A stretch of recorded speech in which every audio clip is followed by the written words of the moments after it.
mereka alami dengan perubahan-perubahan yang terjadi di dunia ini, terutama perubahan yang mereka sendiri alami. Kita berasumsi bahwa dulu masyarakat tidak tahu apa-apa. Sekarang masyarakat tahu, karena apa? Karena ada media sosial.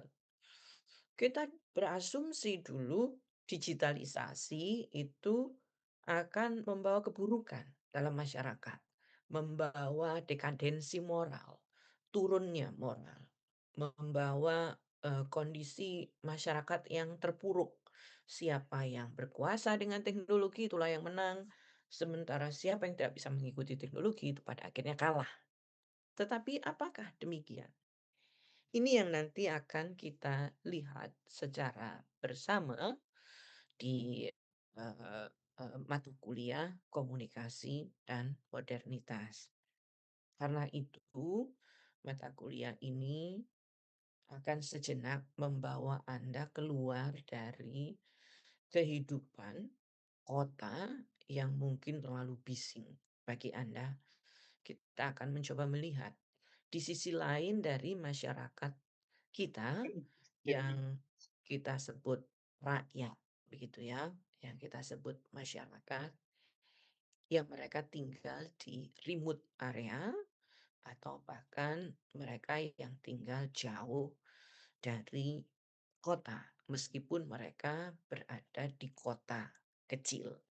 Tapi mereka bukan bagian kota besar yang selalu kita sebut orang-orang yang menang di kota besar. Sementara ada masyarakat-masyarakat tinggal di daerah pedesaan yang kita sebut sebagai masyarakat yang kalah. Nah, sekarang kita akan melihat apakah orang yang kita sebut masyarakat kalah, mitos-mitos yang ada di masyarakat yang selama ini menyebut bahwa masyarakat itu kalah, itu dikalahkan bahkan itu ya, atau masyarakat yang tidak pernah, apa namanya, bisa mendapatkan kemenangan. Nah, kita akan, lihat seperti apa mereka. Itu kira-kira tujuan garis besarnya. Tujuan kita yang lebih, menengah, meso, apa namanya, objektif kita adalah kita mencoba untuk menggali data sebanyak-banyaknya dari masyarakat itu yang kemudian akan kita bawa pulang, kemudian kita akan analisis dan kita akan bedah apa yang terjadi dengan masyarakat. Selama ini Anda berada di bangku-bangku kuliah, barangkali terlalu banyak menelan teori-teori ya, yang begitu sangar gitu ya, atau teori-teori yang begitu, agung. Tetapi sekarang kita akan melihat masyarakat. Apakah masyarakat yang Anda temui ini nanti cocok dengan teori-teori yang sudah Anda pelajari selama ini di kampus? Nah, micro objektifnya adalah nanti dari proposal-proposal penelitian yang akan Anda bawa ke masyarakat.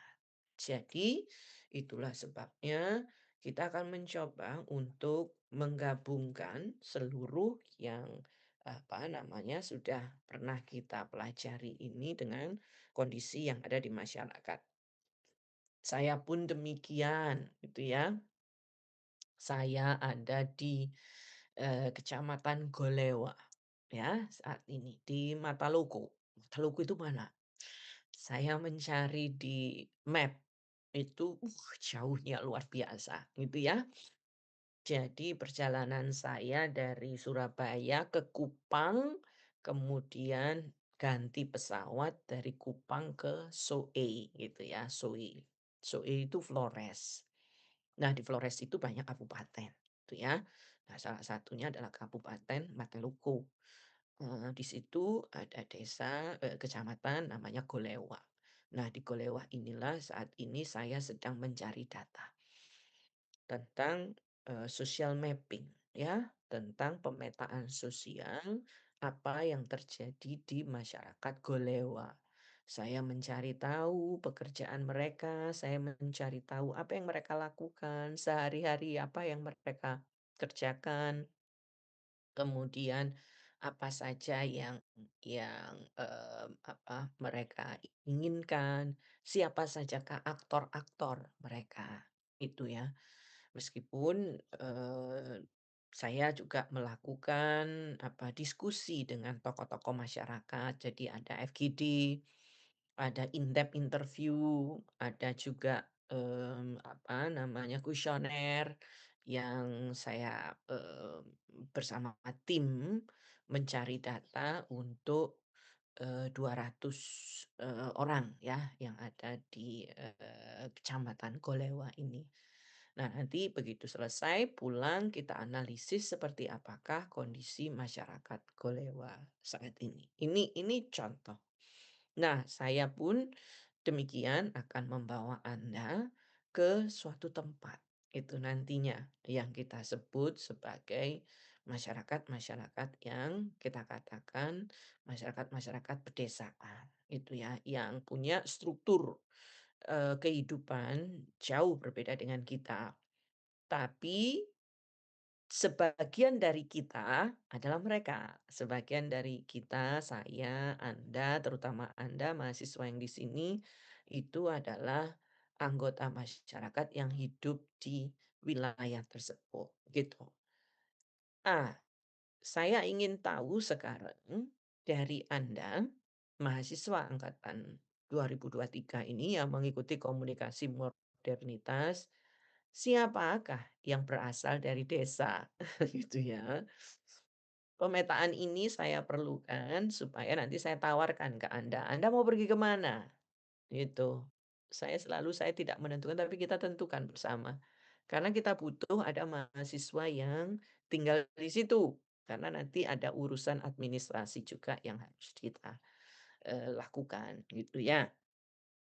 Nah, ini penting, sekali, karena saya lihat juga jumlah pengikutnya sebanyak 147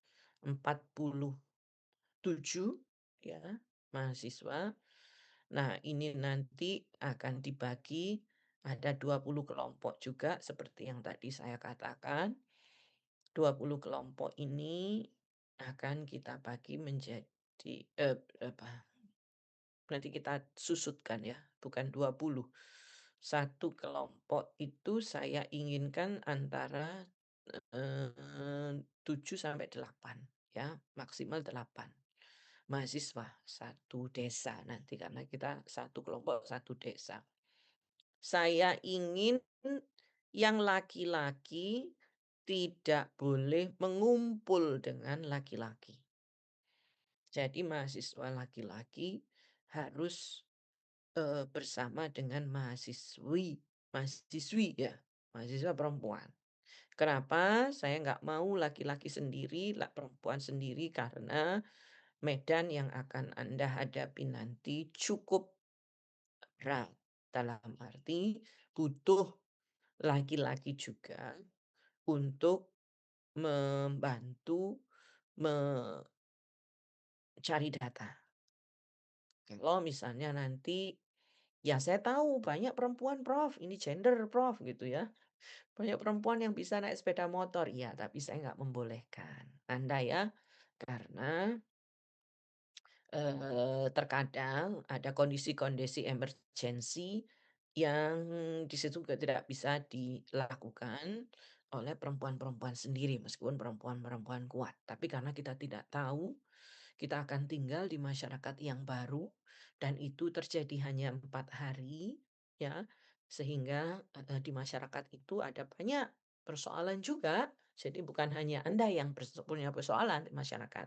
Saya akan ceritakan lebih dalam apa saja isu-isu, kasus-kasus di masyarakat itu. Makanya kenapa saya ingin minimal, ada 2 cowok di dalam satu kelompok itu minimal. Kalau nanti cowoknya tidak bisa terbagi habis, misalnya ada yang satu Prof, ya udah, nasibmu gitu ya, nanti semuanya akan menjadikan, kamu sebagai satu-satunya pelindung gitu ya, bagi perempuan-perempuan yang ada gitu ya. Karena terkadang terutama pemuda-pemuda di desa melihat perempuan-perempuan semua, nggak ada cowoknya, lalu mereka berani untuk menggoda kalian. Nah, itu yang nanti, saya nggak mau terjadi sama mahasiswa saya. Saya akan ikut sama kalian, saya tidur di desa juga seperti kalian, jangan khawatir itu. Tapi saya ingin keselamatan kalian tetap ada, gitu. Nah, sekarang silakan, angkat tangan, raise hand, kalian yang berasal dari desa, yang bapak ibunya masih ada di desa, ya. Atau kalian memang yang rumahnya di desa, gitu, daerah lah misalnya. Silakan raise hand dulu, saya mau tahu kalian berasal dari mana, nggak usah malu, saya juga dari desa. Ayo, supaya bisa cepet. Ya, 3. Siapa lagi? Tunggu ya 3 ya. Masa semuanya orang Jakarta? Wildan, yo. Oke banyak, Yunita, Adinda. Yuk, siapa lagi? Nggak mungkinlah semuanya anak Jakarta, ya. Nggak mungkinlah semuanya anak Surabaya. Dari, Kediri, siapa dari Kediri? Siapa dari Banyuwangi? Siapa dari Jember? Siapa dari Blitar? Siapa dari Jombang? Siapa Madiun? Siapa Nganjuk? Siapa Blitar? Siapa Tulungagung? Siapa Pacitan? Trenggalek?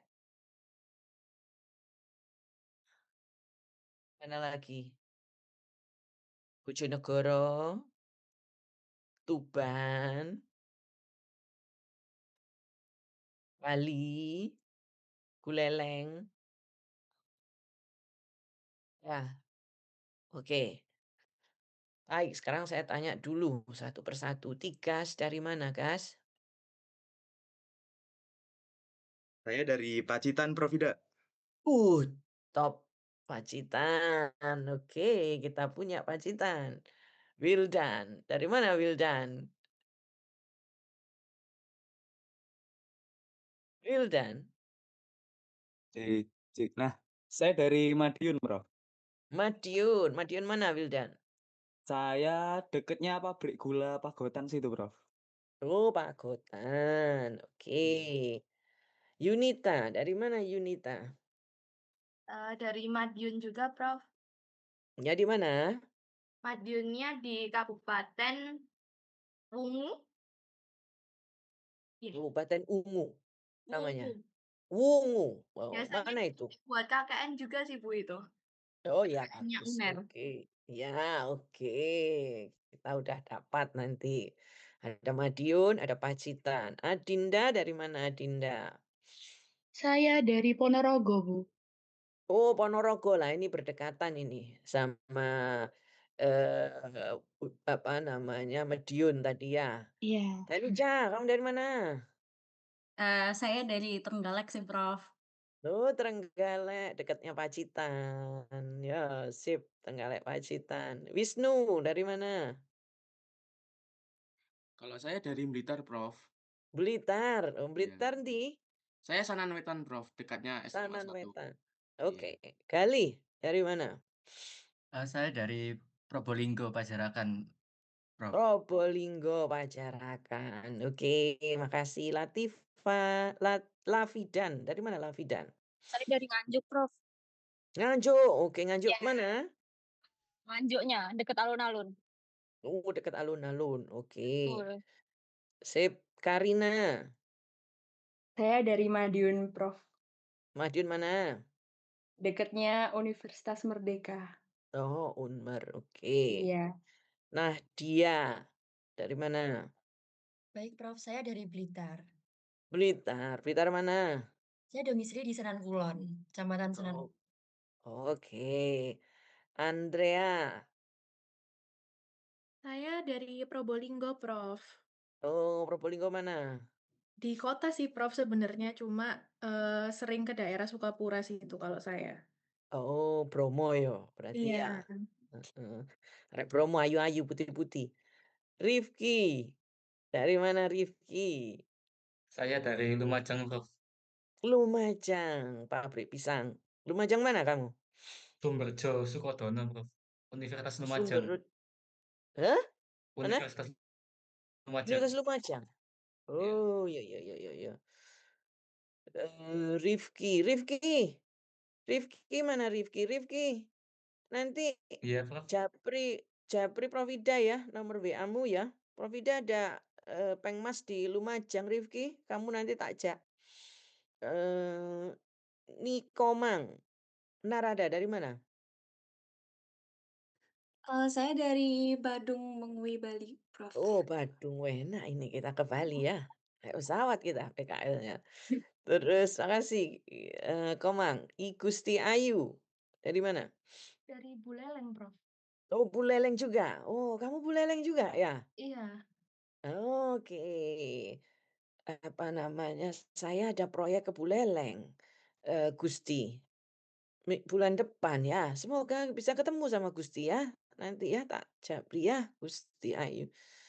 Korina, dari mana Korina? Oh, Jember. Jember mana? Lada Kembar. Oh, Kaliwates. Oke. Makasih. Ihsan. Saya dari Nganjuk, Prof. Nganjuk apa? Patian Rowo, dekatnya Kertosono. Oh, dekat Kertosono. Oke. Olivia, dari mana? Saya dari Banyuwangi, Prof. Oh, Banyuwangi mana? Di Siliragu.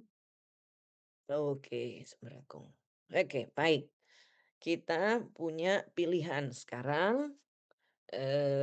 Anda nanti melakukan voting, ya. Kita ada yang banyak ya. Kita ambil yang banyak tadi ya. Ada Madiun, lalu ada Blitar, ya. Ada Madiun, ada Blitar, Pacitan atau Trenggalek jadi satu itu ya. Madiun, Ponorogo, deket sih. Madiun, Ponorogo, Madiun atau Ponorogo, Blitar atau Trenggalek. Atau kita ke Probolinggo, Lumajang. Karena ini menentukan. 3 itu aja. Yang apa Anda pilih. Silakan, saya nggak tahu lewat WA-G Anda sementara apa namanya kita iniin. Kita belum memilih ketua kelas ya ini ya, lupa saya. Siapa ketua kelas kita untuk modernitas ini? Gas saya wis, digas. Digas ya, gas. Kamu jadi ketua kelas bisa, gas? Gas? Mungkin bisa yang lain dulu, Prof, yang lebih berkompeten. Digas iku lho, wis digas wis gas itu. Katanya Lydia digas, wis digas. Oke, gas. Kamu jadi ketua kelasnya Komod, komunikasi modernitas. Nanti ada panitianya sendiri, jangan khawatir gitu. Saya percaya sama Tigas ya, wis Tigas. Gas. Sekarang koordinasi teman-teman ke Tigas bikin voting. Kamu bikin voting, gas. Itu ya, bikin voting. Kita ambil daerah pertama Madiun, Ponorogo, Blitar, ya, kemudian Pacitan slash Trenggalek, Pacitan slash Trenggalek tadi teman-teman, dan yang keempat adalah ke Probolinggo atau Lumajang. Teman-teman udah pernah angkatan sebelumnya itu udah pernah ke mana namanya, ke ini. Nanti kalau kita masih punya, Kertosono sama Nganjuk ya, Kertosono sama Nganjuk juga dekat. Silakan kalau, kalian mau mana dalam PKL 2023 ini. Silakan saya kasih waktu 10 menit untuk voting dulu. Karena mulai hari pertama ini sudah jelas wilayahnya dan sudah harus segera diurus semuanya.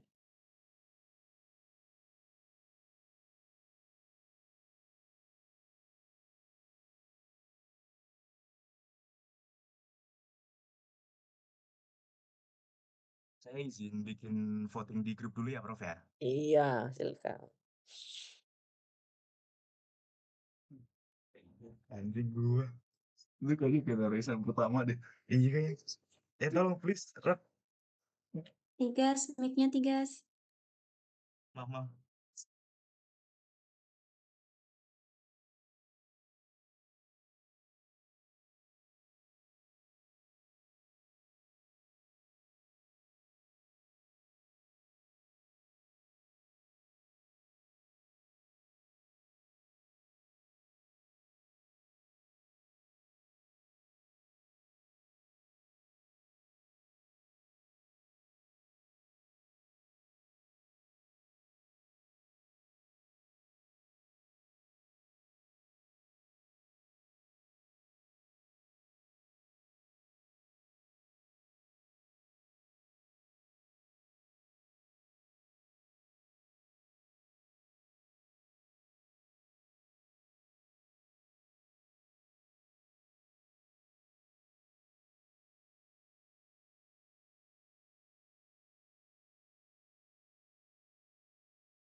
Misi Prof Ida, ini untuk votingnya ditunggu sampai jam berapa ya kira-kira, Prof? Yo, sekarang secepatnya, kenapa? Masih mikir-mikir 5 ya? menit lagi, Prof? Atau berapa Iya, menit sekarang, Prof, 5 yang menit menentukan, Prof? lagi. 5 menit lagi. Berarti 14.05 ya, Prof ya? Ya.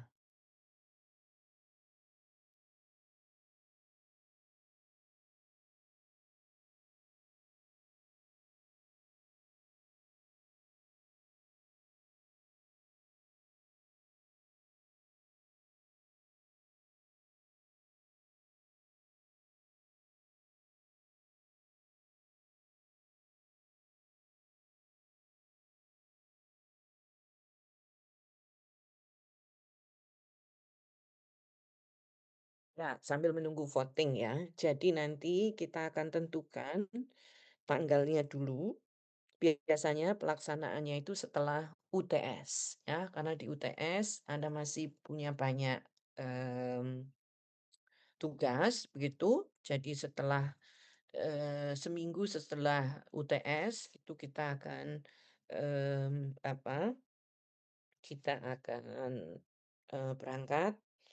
Nah, sebentar. Kalau di kalender akademik itu UTS kita adalah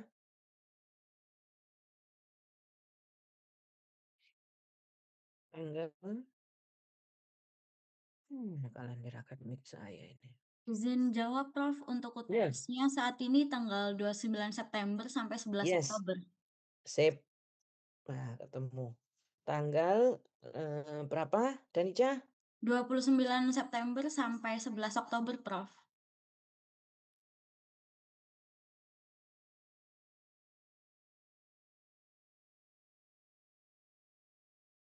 Satu, dua, tiga, empat, lima, enam, tujuh, 29 sampai 11 Oktober ya. Oke. Berarti kita akan berangkat sekitar either tanggal 23 Oktober ya, atau tanggal 30 Oktober ya, antara itu. Tanggal 23 atau tanggal 30 Oktober.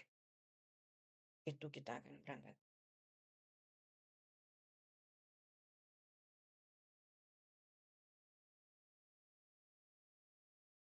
Dua 3 Oktober sampai 30 Oktober. Oke.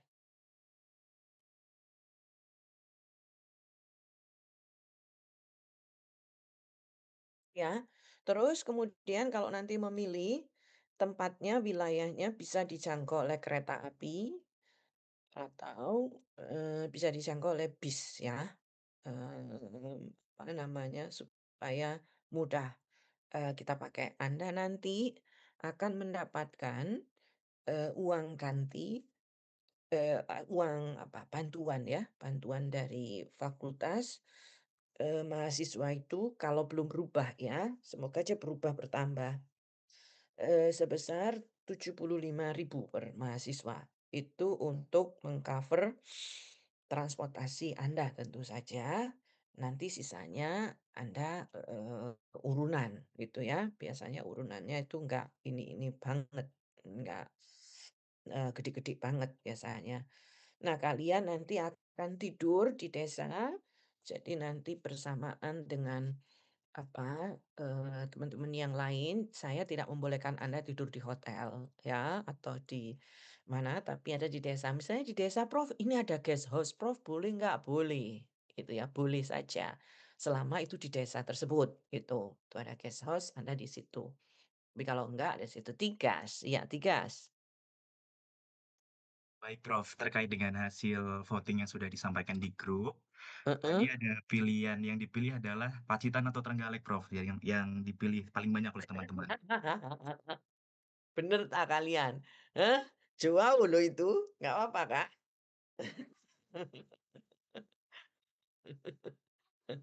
Kenapa Danica?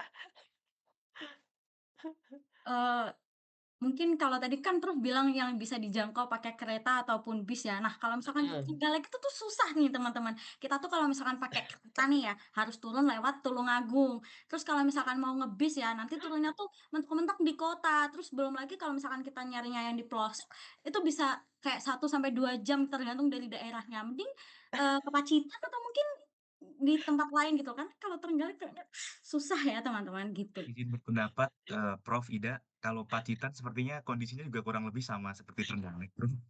Untuk jangkauan transportasi bis ke desa-desa yang di dalamnya juga agak susah jujur, Prof. Semakin susah semakin susah semakin seneng gitu kan ya. Supaya teman-teman itu bisa menikmati gitu pegunungan gitu ya, lautan gitu. Semakin susah semakin bagus yang apa namanya, kamar mandinya nggak ada tutupnya gitu kan, gitu. Jadi seneng banget gitu, atau yang kamar apa, toiletnya itu WC cemplung, tahu nggak WC cemplung itu? Apa, toiletnya itu kalau buang air besar itu, langsung gitu ya, atau di kali, di sungai gitu. Kadang-kadang ada yang merasakan, nikmat Prof, gitu, ada yang bilang begitu, gitu ya. Yang bilang ini.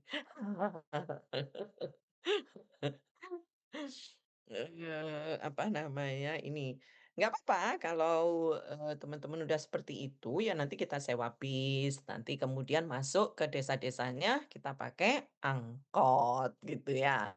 Kalau dulu, zaman nggak dulu sih, sebelum Covid itu terjadi, selama Covid kita nggak turun lapangan ya, sebelum Covid itu kawan-kawan saya naikkan truk gitu ya, jadi satu truk. Kita naik truknya sapi gitu, truknya tebu, kayak gitu. Jadi Anda masuk ke desa-desa gitu ya, loh gitu, komunikasi namanya memang, PKL gitu ya. Jadi kita daerah yang seperti itu. Ya, betul. Tadi ini ada usul nih. Coba presentasi wilayahnya masing-masing gitu. Itu ya. Kalau Danica Trenggalek itu ada nggak laut? Tuh, lautnya terkenal itu. Trenggalek itu Pacitan itu kemarin yang didatangi oleh Susilo Bambang Yudhoyono sama siapa itu pembuat ini. Cuman memang Pacitan rawan gempa ya, gitu ya Tigas ya kalau nggak salah ya gitu. Kalau Danica ini, Emil Dardak aja udah sampai situ, jadi apa, bupatinya, apalagi yang lain gitu ya.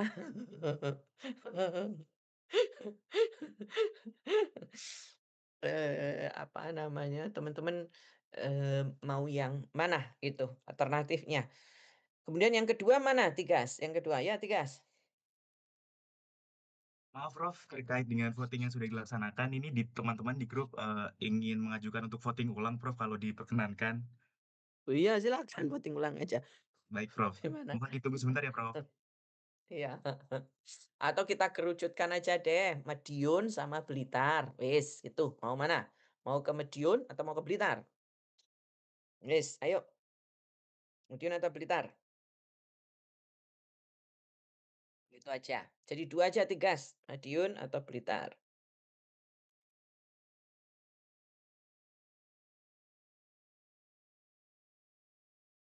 Saya seneng saya Trenggalek. Trenggalek. Saya nggak tahu ternyata Danica dari sana. Entar kita makan, apa itu yang terkenal di Trenggalek itu.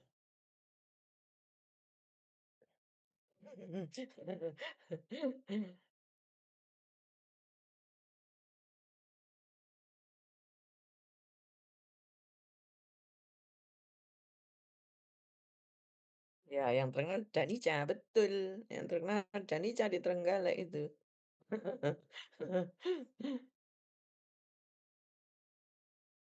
Prof Ida pernah ke Pacitan nggak Prof? Eh, pernah, tapi sebentar aja, lewat aja. Itu, waktu jemput pembantu saya. Terus saya dari Pacitan waktu itu. Kenapa Tigas? Siapa tahu kalau pernah ke Pacitan nanti Prof Ida berkenan ke Pacitan lagi Prof. Oh iyalah, Iya. pasti ada Tigas kok di situ ya. Pasti, Terharu pasti, Prof pasti. saya Prof, terima kasih banyak Prof.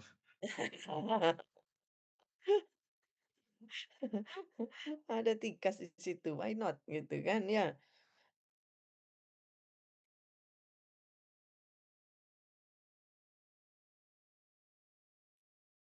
Udah Tigas, di mana kira-kira? Antara Madiun atau ini? Mungkin akan ditunggu beberapa menit lagi ya Prof, soalnya masih belum semua yang vote. Mungkin kita kasih Mhm. batas sampai 14.15 bagaimana Prof? Ya wis 4 menit lagi ya. Baik Prof, terima kasih. Mhm. Karena setelah itu kita, nanti langsung pembentukan panitia kuliah lapangan. Nanti Tigas, jadi bosnya, mata kuliah komunikasi modernitas, nanti kemudian kita bentuk panitia.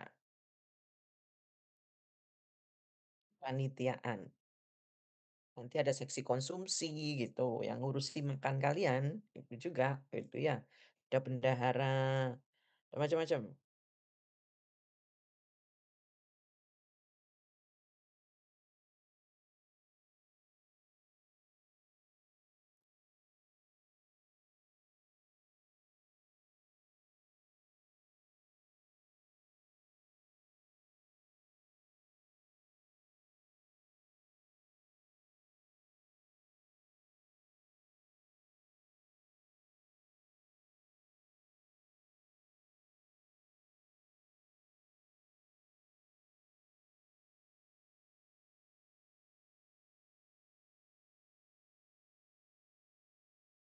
Tahun kemarin kita ke Malang Selatan. Ya, dari kegiatan PKL ada yang menikah. Cinlok, lalu jadilah pasangan pernikahan. Ya, Tigas, gimana Tigas? Baik, Prof, ini ada titipan pertanyaan dari salah satu teman yang Ya, bertanya, kira-kira dalam satu kelompok di Komod ini maksimal untuk jumlah mahasiswa yang laki-laki itu berapa ya, Prof, dalam satu kelompok? maksimal. Iya, Laki-lakinya hanya betul, boleh Prof. 3. Maksimal 3 Baik, Prof. laki-laki. Makasih banyak, Prof. Mhm. Ya, iya kejadian itu, namanya Dava, di sebuah desa terpencil, jauh dari mana-mana ya. Tiba-tiba dia melihat sosok Danija kok cantik tiap hari mandi, bawa cebok kan, apa, bawa gayung, bawa itu, rambutnya dipelintir, kok cantik ya. Terjadilah cinta lokasi. Cinta lokasi daripada direbut yang lain, Danija dinikahin. Nah, itu yang terjadi. Mahasiswa komunikasi pulang PKL komunikasi modernitas langsung menikah ya angkatan 2022 ya bener ini serius ini gitu ya saya sendiri kaget saya dikasih tahu Mas Dimas Bu ternyata kita sudah punya mantu kita sudah mantu gitu loh siapa gitu ya nah ini gitu ya ternyata oh Brian nanti menyusul oh iya Brian sama siapa Brian saya nggak membolehkan ya hati-hati jangan dekat dengan kebun tebu atau kebun apa namanya, jagung, nanti kamu hilang di situ, ya. Jangan, nggak boleh gitu. Tolak mesti Brian nanti ya, eee, namanya. Oke, ya Tigas, gimana Tigas? Baik, Prof. Izin menyampaikan dari hasil voting yang sudah diperoleh. Dari 101 suara di mahasiswa Ilkom Angkatan 23, loh, jadi berubah-berubah, Prof. Sorry, sorry, Prof. Gimana nih teman-teman nih? Tadi sudah fix. Oke, baik, Prof. Dari 102 suara, Heeh 61 memilih Blitar, Prof. heeh, 61 milih Blitar, Betul, berarti 50% lebih ya? betul, Prof. Terus? Oke, jadi kita ke Blitar ya, balik lagi ke Blitar, makan sambel, apa namanya, makan sambel anu kita, sambel pecel ya kita, pecel. Alhamdulillah, kenapa kok alhamdulillah? Danija gitu.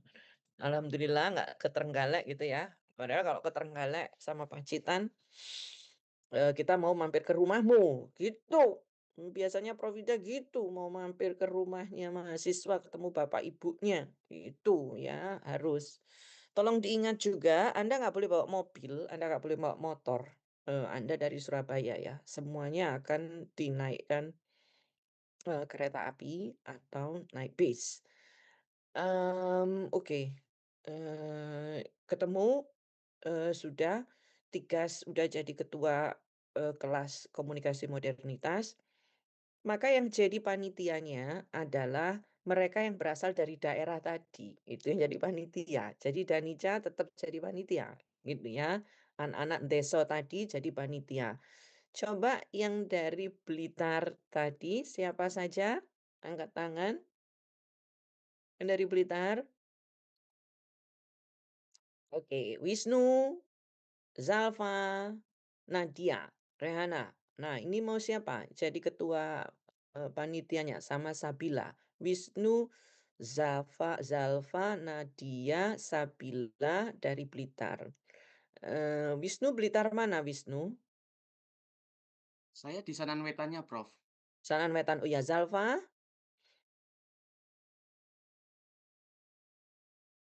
Zalfa mana Zalfa? Saya di Kota Blitar, Sukorejo, Prof. Oke. Nadia di mana? Saya di Kabupaten Blitar, khususnya di Saran Kulon, Prof. Saran Kulon. Sabila? Saya di Kota Blitar di pelosok Kerep, Prof. Oke. Jadi, yang jadi, apa Wisnu saudaranya kereta, Prof. Iyalah Wisnu. Kamu kok tahu? Saya mau memilih Wisnu. Wisnu jadi ketua panitia ya, Wisnu. Wisnu jadi ketua panitia, Zalfa jadi wakil panitia, ketua panitianya. Nadia menjadi sekretaris, Sabila menjadi wakil sekretaris. Nah, kemudian bendaharanya nanti Danija, bendahara. Wakil bendaharanya Danija silakan memilih yang tadi dari Madiun. Teman-teman yang dari Madiun tadi itu jadi panitia. Juga teman-teman yang dari Lumajang, teman-teman yang dari Probolinggo itu juga dijadikan panitia. Artinya mereka yang dari daerah, bukan dari Surabaya dan bukan dari di luar daerah itu tadi, itu member biasa. Jadi nanti Wisnu, kamu tolong tunjukkan wajahmu supaya saya tahu yang mana namanya Wisnu. Wisnu, oke. Wisnu, kamu jadi ketua panitia ya. Jadi nanti kita ke desamu, ke kecamatanmu. Kamu kecamatan apa? Sanan? Wetan. Sanan Sanan Wetan. Wetan. Iya. Sanan Wetan itu kalau dari kota Blitar berapa jauh? 2 kilo, Prof, kalau dari stasiun Blitar. Elah cuwedek ya. Nggih. Ya wis gak apa-apa. Di Sanan Wetan itu ada berapa desa di situ yang masuk-masuknya. Berapa desa? Yang kabupaten lokasinya Nadia. Oh oke, Nadia di mana Nadia lokasinya? Kabupatennya. Saya kabupatennya di Sanan Kulon itu perbatasan antara perbatasan sama kota, Prof. Jadi masih deket banget sama kota gitu. Oh gitu. Nggih. Sabila juga di kota Iya. ya? Iya, Sabila sama Wisnu satu kecamatan. Oh, itu di kota Masian, di Iya. kota Blitar. Nggih. Ya oke, berarti Nadia yang di kabupaten, nggak apa-apa. Berarti kalau gitu kita pakai kabupatennya Nadia Sanan Wetan ya, Nadia ya. Di Sanan Kulon, Prof. Oh Sanan Kulon salah, Sanan Kulon Sanan Wetan. Sanan Kulon ya. Sanan Kulon itu kalau dari stasiun kereta api berapa lama, Nadia? Kurang lebih 15 menit saja, Prof. Oh 15 menit, oke. Sekarang kita lihat petanya. Coba Wisnu dibuka peta Blitar. Sanan Kulon.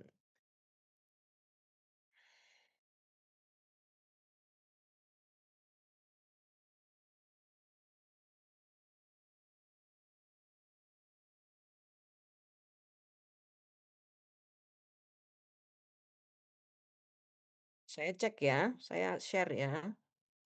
Kira-kira ini benar atau enggak? Sebentar.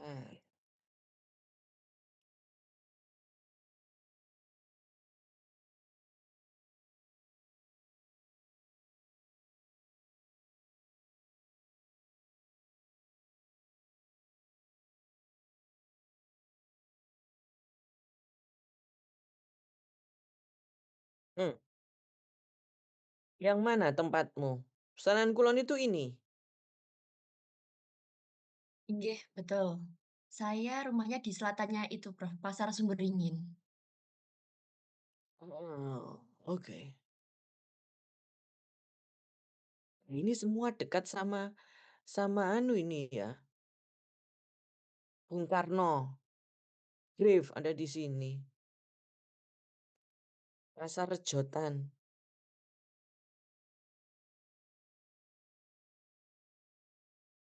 Kalau Pasar Rejotangan sudah masuk Tulungagung.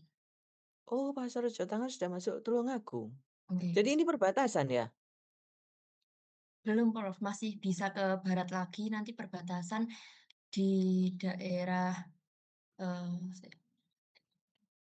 Kunir Wonodadi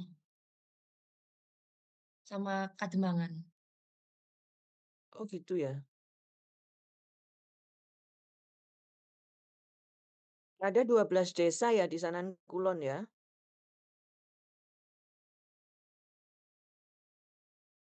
Wilayahmu apa? Pegunungan kah? Atau nggak ada gunung?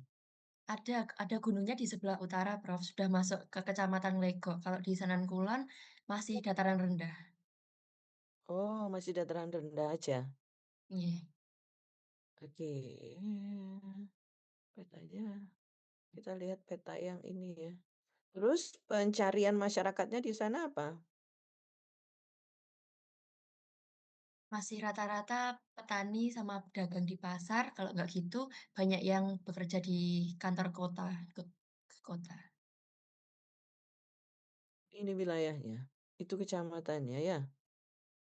Utara Kecamatan Ponggok, Kecamatan Nglegok, Kecamatan Kademangan, Sungai Brantas, Srengat. Oh, dekat sama Srengat ya. Ini desanya ya.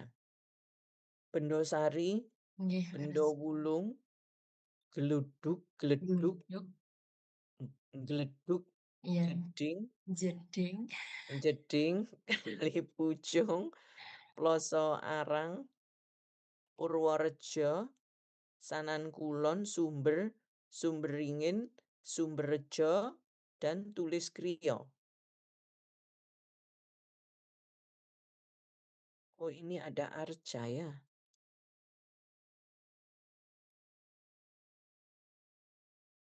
Terus ada apa lagi?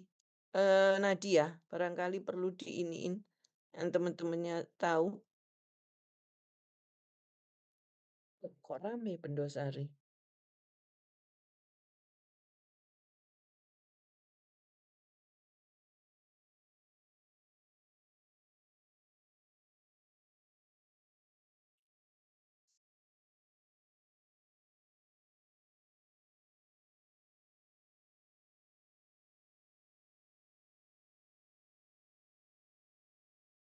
Saya ingin masyarakatnya itu masih banyak yang menjadi petani gitu. Ada nggak ya? Di kecamatan apa ya kalau Blitar ya? Kalau banyak petani kebun itu masuk di lereng Gunung Kelut, Prof. Jadi sekitar Nglegok ke utara, gitu. Oh, Nglegok itu daerah anu juga Tapi kan ya? juga ada Tapi yang apa? Blitar Selatan, Prof. Ada yang Blitar Selatan juga di daerah dataran rendah dekat pantai itu juga banyaknya kalau di situ tuh kayak jagung, tebu. Kalau yang di dekat Gunung Kelut yang Blitar Utara itu baru seperti kopi, teh, seperti itu petaninya. Kalau Ponggok, kalau kecamatan Ponggok, jauh mana Ponggok sama Nglegok ya? Ponggok dan Nglegok itu sama-sama Blitar yang utara, Prof. Cuman kalau dari stasiun, dari kotanya itu lebih dekat ke Nglegok. Lebih dekat ke Nglegok ya? Dekat sama kamu juga? Sanan Kulon juga? Dekat nggak sama Sanan Kulon? Hmm. Mboten, Prof. Agak berseberangan tapi dikit. Kalau mau ke Nglegok bisa turunnya dari stasiun Garum, tapi kalau mau ke Ponggok bisa turun di stasiun Kras Kediri. Kalau nggak gitu di stasiun Kota Blitar juga bisa. Oh, oke. Candi Penataran ada di mana? Nglegok? Nggih, Kecamatan Nglegok. Oke, kita ke Nglegok saja kalau gitu, Wisnu, Nadia, kita ke Nglegok ya.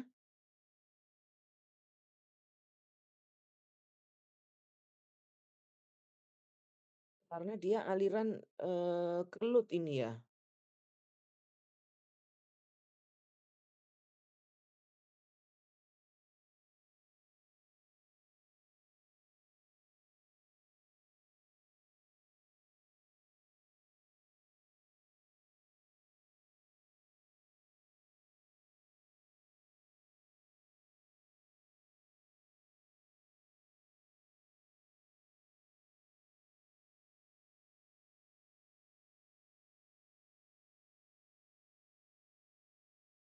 Tapi ini daerah rawan gempa ya.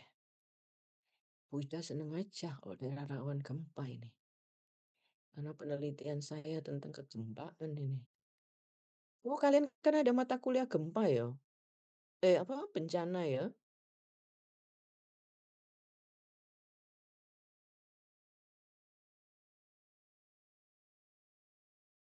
Oh, penduduknya tinggi ya, kalau yang di ini.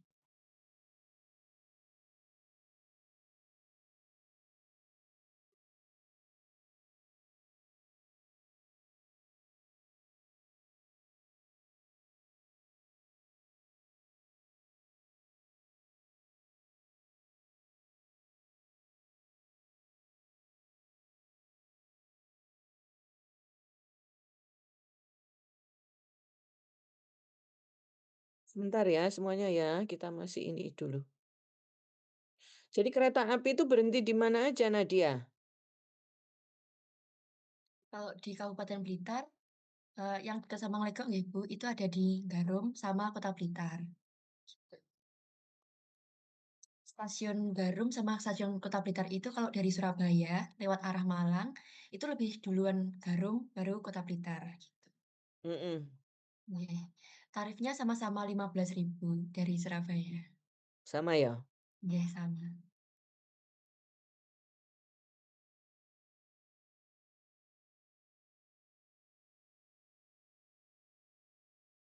Sebentar, kalau di Legok Padi itu ada berapa desa?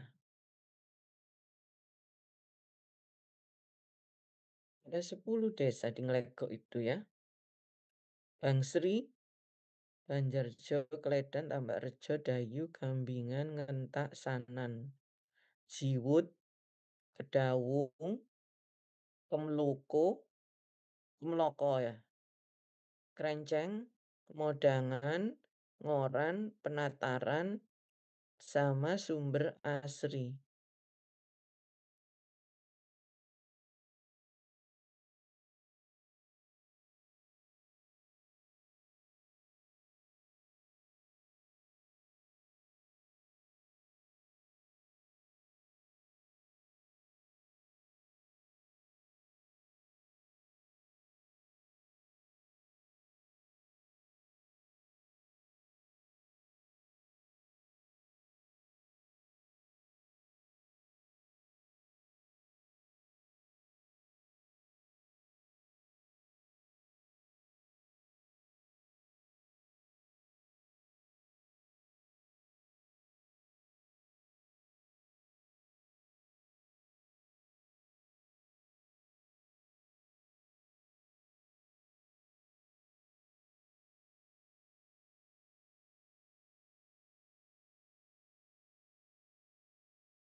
Oke, baik, sorry ini tadi agak lama ya, jadi karena saya lihat petanya juga.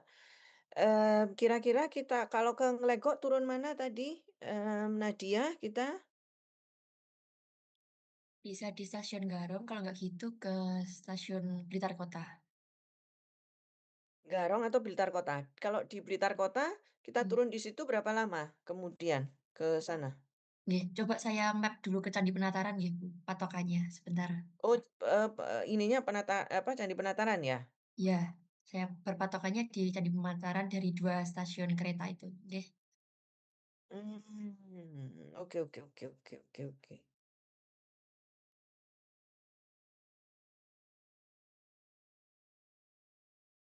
Bentar ya, mohon maaf ya, kita agak ini dulu, saya iniin dulu ke Anda.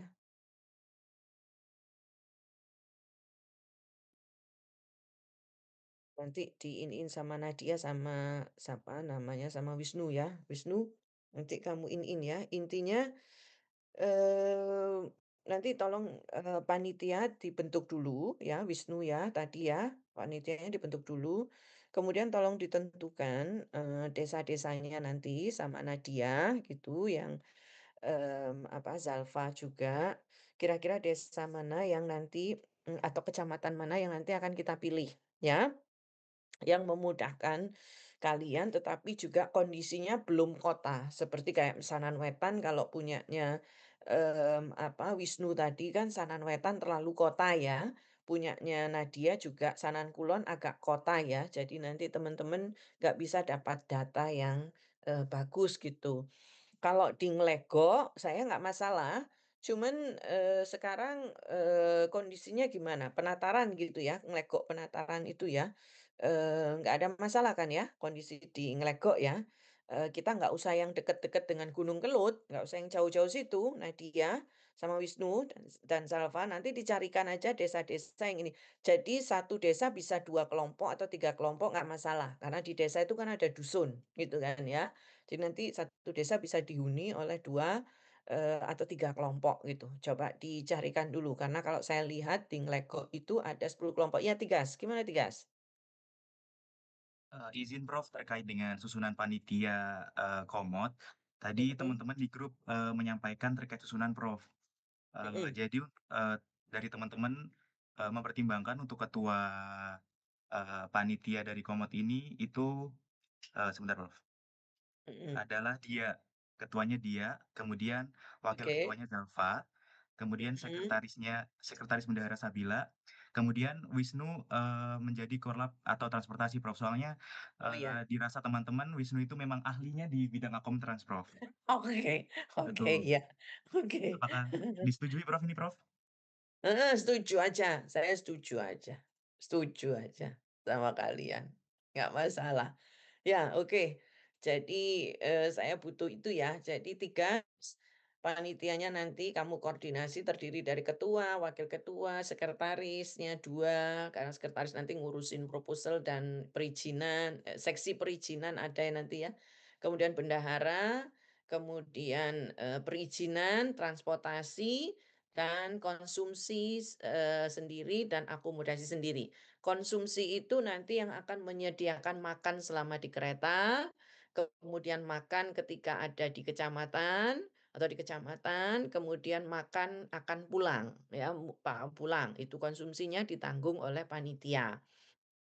Kemudian sesi transportasi tentu saja itu ngurusi transportasi dari Surabaya ke Blitar dengan kereta, nanti dari Blitar ke desa-desanya, lebih baik mungkin menggunakan angkot ya, Wisnu ya, nanti ya dicariin angkot yang setiap kelompok itu bisa bayar gitu ya, angkotnya hanya ngedrop aja kok.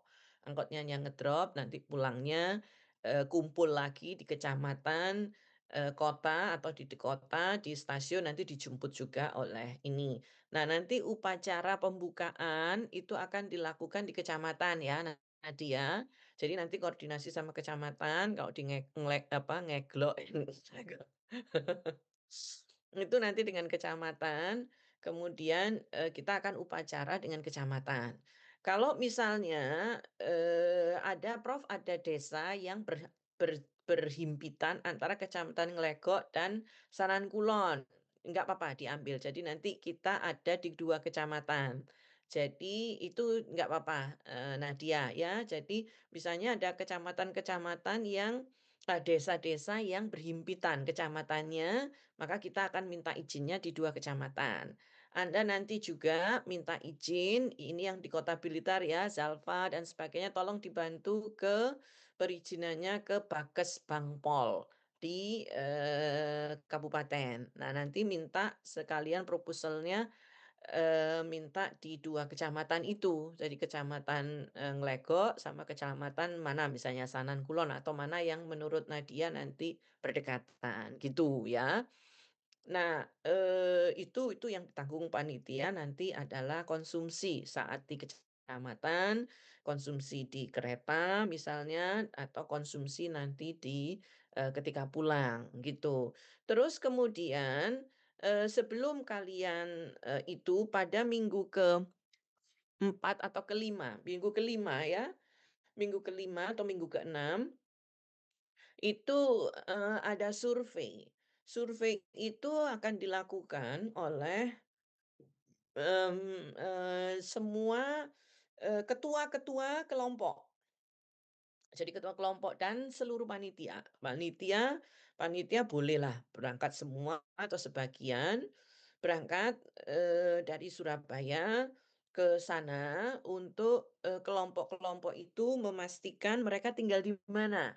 Jadi mereka yang akan melobi sendiri ya, melobi, ketua kelompok atau wakil kelompok, kalau ketuanya nggak bisa ya wakil dari kelompoknya itu, jadi ada 20 orang gitu misalnya ya, 20 kan ini tadi 20 kelompok ya, itu, apa namanya, melobi atau mencari, tempat kosmu, selama 4 hari itu. Kita berangkat hari Rebo, Kamis, Jumat, Sabtu kita pulang ya.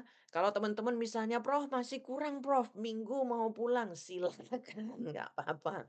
Tetapi, officially hari Sabtu harus sudah pulang semua. Jadi kita berangkat, ke, desanya mulai hari, Rebo atau kita berangkat Kamis, Jumat, Sabtu, Minggu kita pulang. Itu, tapi saya, kereta Blitar itu adalah kereta dari Kediri dan Tulungagung, sehingga sulit untuk mencari kereta.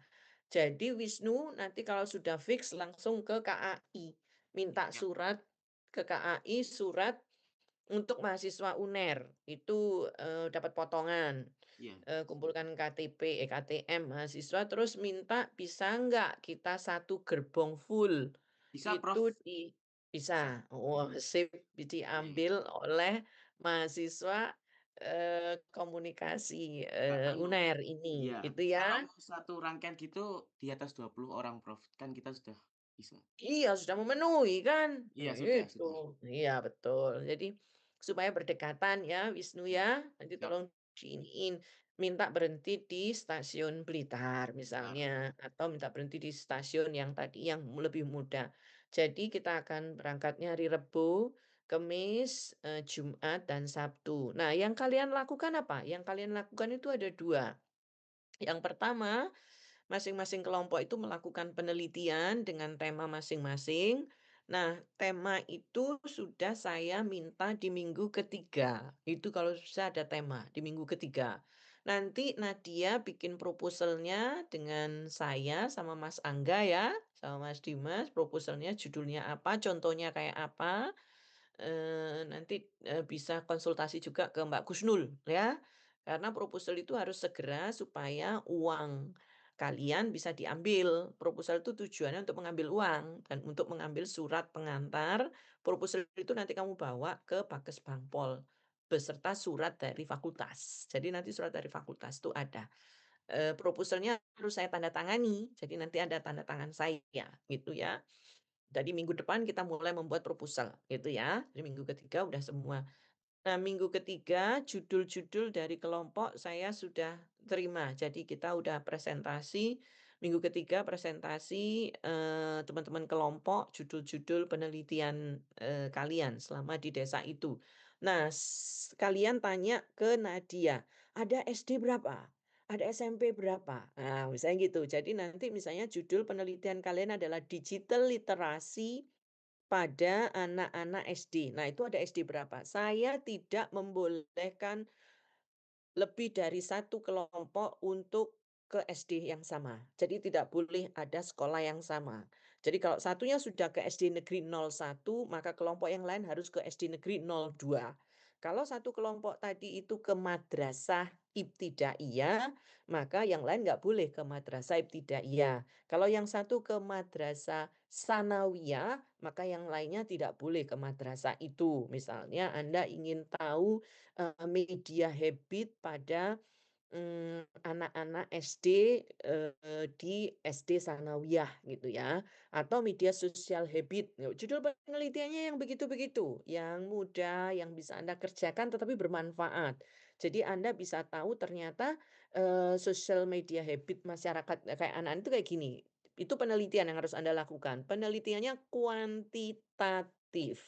Jumlah responden 100 harus, 100 tuh harus gitu ya. Terus ditambah lagi 10% dari 100 berarti ada 10 orang. 10 orang itu di in-depth interview, itu untuk kualitatifnya. Kemudian kegiatan yang kedua yang Anda lakukan adalah pengabdian masyarakat. You have to do something good for the community. Kamu sudah datang ke komunitas, mewawancara mereka, so give them something.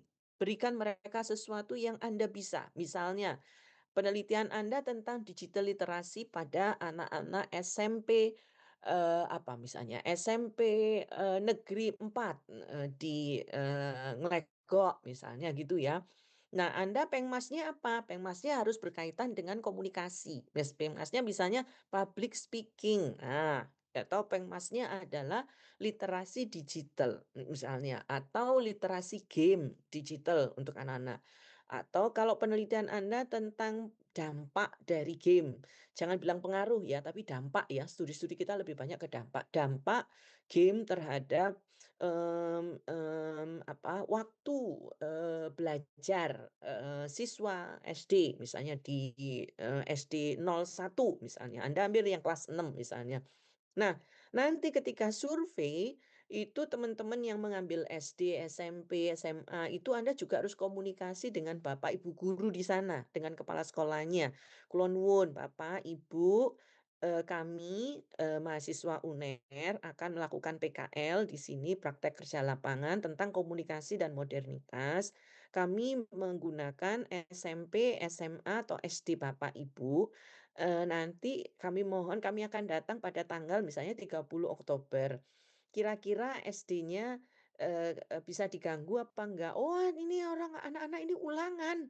Misalnya gitu ya, ulangan tengah semester gini-gini. Kami boleh nggak minta waktu setelah ulangan? Kayak gitu ya. Misalnya saat sesudah ulangan. Jadi Anda nanti harus menunggu mereka sesudah ulangan jadi baru Anda tanya-tanya, berikan waktu gitu. Atau misalnya Anda meneliti tentang kebiasaan bermedia sosial pada ibu-ibu rumah tangga. Berarti ibu rumah tangga berarti ibu yang nggak bekerja atau ibu yang tidak bekerja di Desa Wringin Anom gitu ya, Nglegok. Ya Anda berarti nanti akan ketemu ibu-ibu yang di sana gitu ya. Nah, rumah tempat Anda itu, Anda tanya, "Pak, Bu, kami mau kos di rumah Ibu." Biasanya ada yang baik hati, mereka memberikan rumah kosong. Tapi jangan mau kalau rumahnya kosong melompong, nggak ada yang ngurusi, debu dan sebagainya, jangan. Itu ya.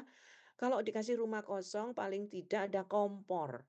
Ya, yang bisa Anda pakai untuk masak Indomie kalau Anda lapar. Biasanya laki-laki itu suka lapar gitu ya. Kalau saya berkunjung ke Anda pagi hari itu kadang sedang bikin nasi goreng. Wah, ini Prof, bikin nasi goreng Prof.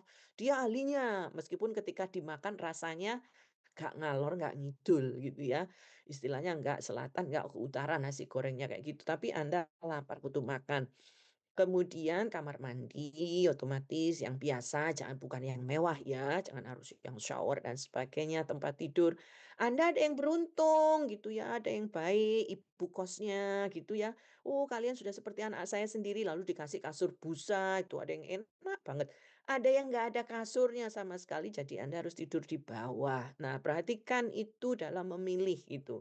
Anda boleh memang mencari rumah yang murah ya, jadi minta yang on board. On board itu berarti sama makannya. Tapi kalau Anda lihat di sekitar situ banyak warung, nggak usah sama makan. Misalnya gitu untuk ngirit Anda sendiri.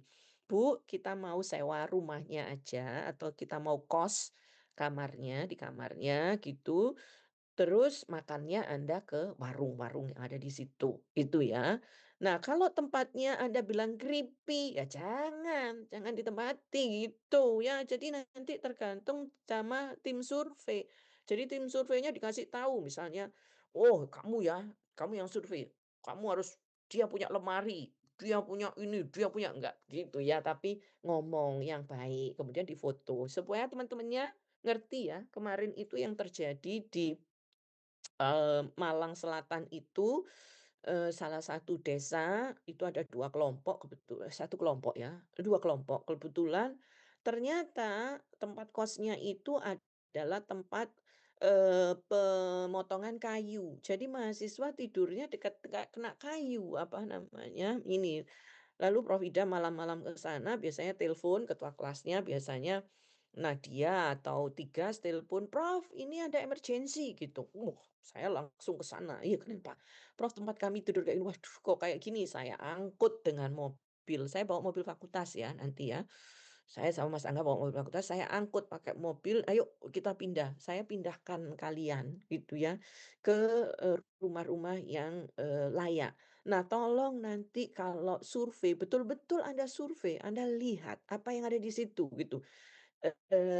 Dekat nggak dengan warung-warung yang isinya biasanya untuk minum-minum jangan gitu ya, warung yang ini jangan. Jadi Anda yang menentukan sendiri ya, karena Nadia besok nggak mungkin nanya ini. Tapi nanti kalau ada yang mau bantuin, Nadia atau Zalfa atau Wisnu bantuin dong kita untuk apa namanya, merayu ibunya kemahalan gitu ya, kemahalan.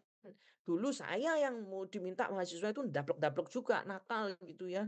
"Prof, tolong Prof, bantu untuk apa, merayu ibunya. Ini kemahalan Prof, kita dapatnya 750 teman-teman cuma 500 gitu. 4 hari 500." Waduh saya ngomong, "Bu, menika" nah iya tulong tulong. Dalam satu kelompok ada yang bisa bahasa Jawa ya. Kalau bisa ya, heeh, nanti apa, bicaranya bahasa Jawa ya. Kalau banyak yang bisa alhamdulillah, karena di desa itu kadang orang bahasa Indonesia aja nggak paham ya, nggak paham. Bahasa Indonesia nggak tahu, sementara Anda harus wawancara dengan kuesioner ke bahasa Jawa. Jadi dirubah ke bahasa Jawa, Pak, "Ngapunten Bu," itu ya, jangan nyuwun sewu. Kalau nyuwun sewu itu Anda minta 1.000 ya, nyuwun itu minta, sewu itu 1.000, nyuwun sewu. Tapi nuwun, nuwun, N ya, nuwun sewu gitu ya. Menika rencang-rencang badhe, ngobrol sama ibu, wis gitulah dicampur-campur gitu ya, berarti ngendikan sama ibu, sama bapak, apa namanya, kami begini begini begini gitu ya. Jadi harus ada yang bisa bahasa Jawa dan Nica itu meskipun sudah modern, bahasa Jawanya halus banget itu, dia bisa kromo inggil yang tingkat tinggi itu ya. Jadi, apa, jadi harus harus ada yang bisa bahasa Jawa. Kalau, iya menantu idaman, betul, menantu idaman Danica itu. Bahasa Jawanya aduh ya, luar biasa. Nah, apa namanya, teman-teman harus ada yang bisa bahasa Jawa ya, harus bisa bahasa Jawa.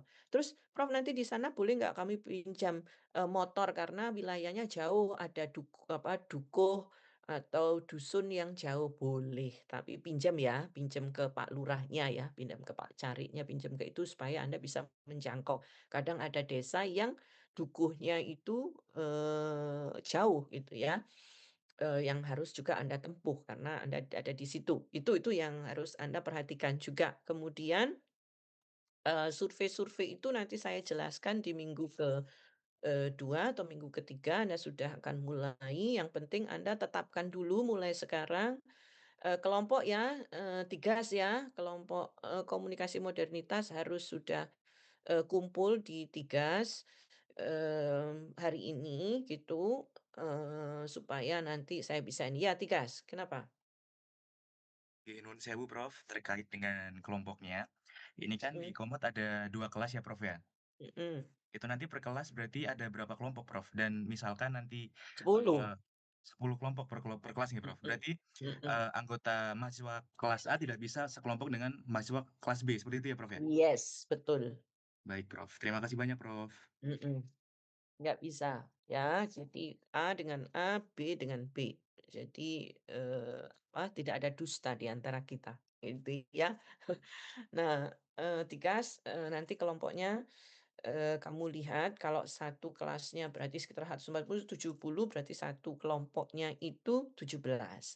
Satu kelompoknya 7, ada yang 7, ada yang 8 ya, Tikas ya. Jadi 3 cowok, 4 cewek, atau 2 cowok, 5 cewek. 1 cowok berarti 6 cewek. Nah, usahakan kalau bisa, temen-temen, rata ya cowoknya ya, supaya nggak ada yang ini, nanti karena nanti harus bawa motor misalnya, harus nyari responden, harus bawain itu dan lain sebagainya gitu ya. Nanti sebelum berangkat kita juga akan adakan briefing secara bersama. Nah, yang perlu kalian siapkan adalah judul, materi Anda, penelitian Anda di sana nanti apa, dan kuesioner otomatis, kuesioner maneh gitu ya, kuesioner kuesioner dan interview guideline. Jadi 2 ini. Nah, itu nanti, juga akan ada coaching, Tigas juga yang akan membuat daftar untuk coaching dengan saya, dengan Mas Angga atau dengan, namanya Mas Dimas. Jadi kayak nanti yang akan berangkat 3 orang yang akan berangkat ke sana gitu ya. Nadia, nanti tolong saya dicarikan rumah gitu ya untuk dosen-dosen ya.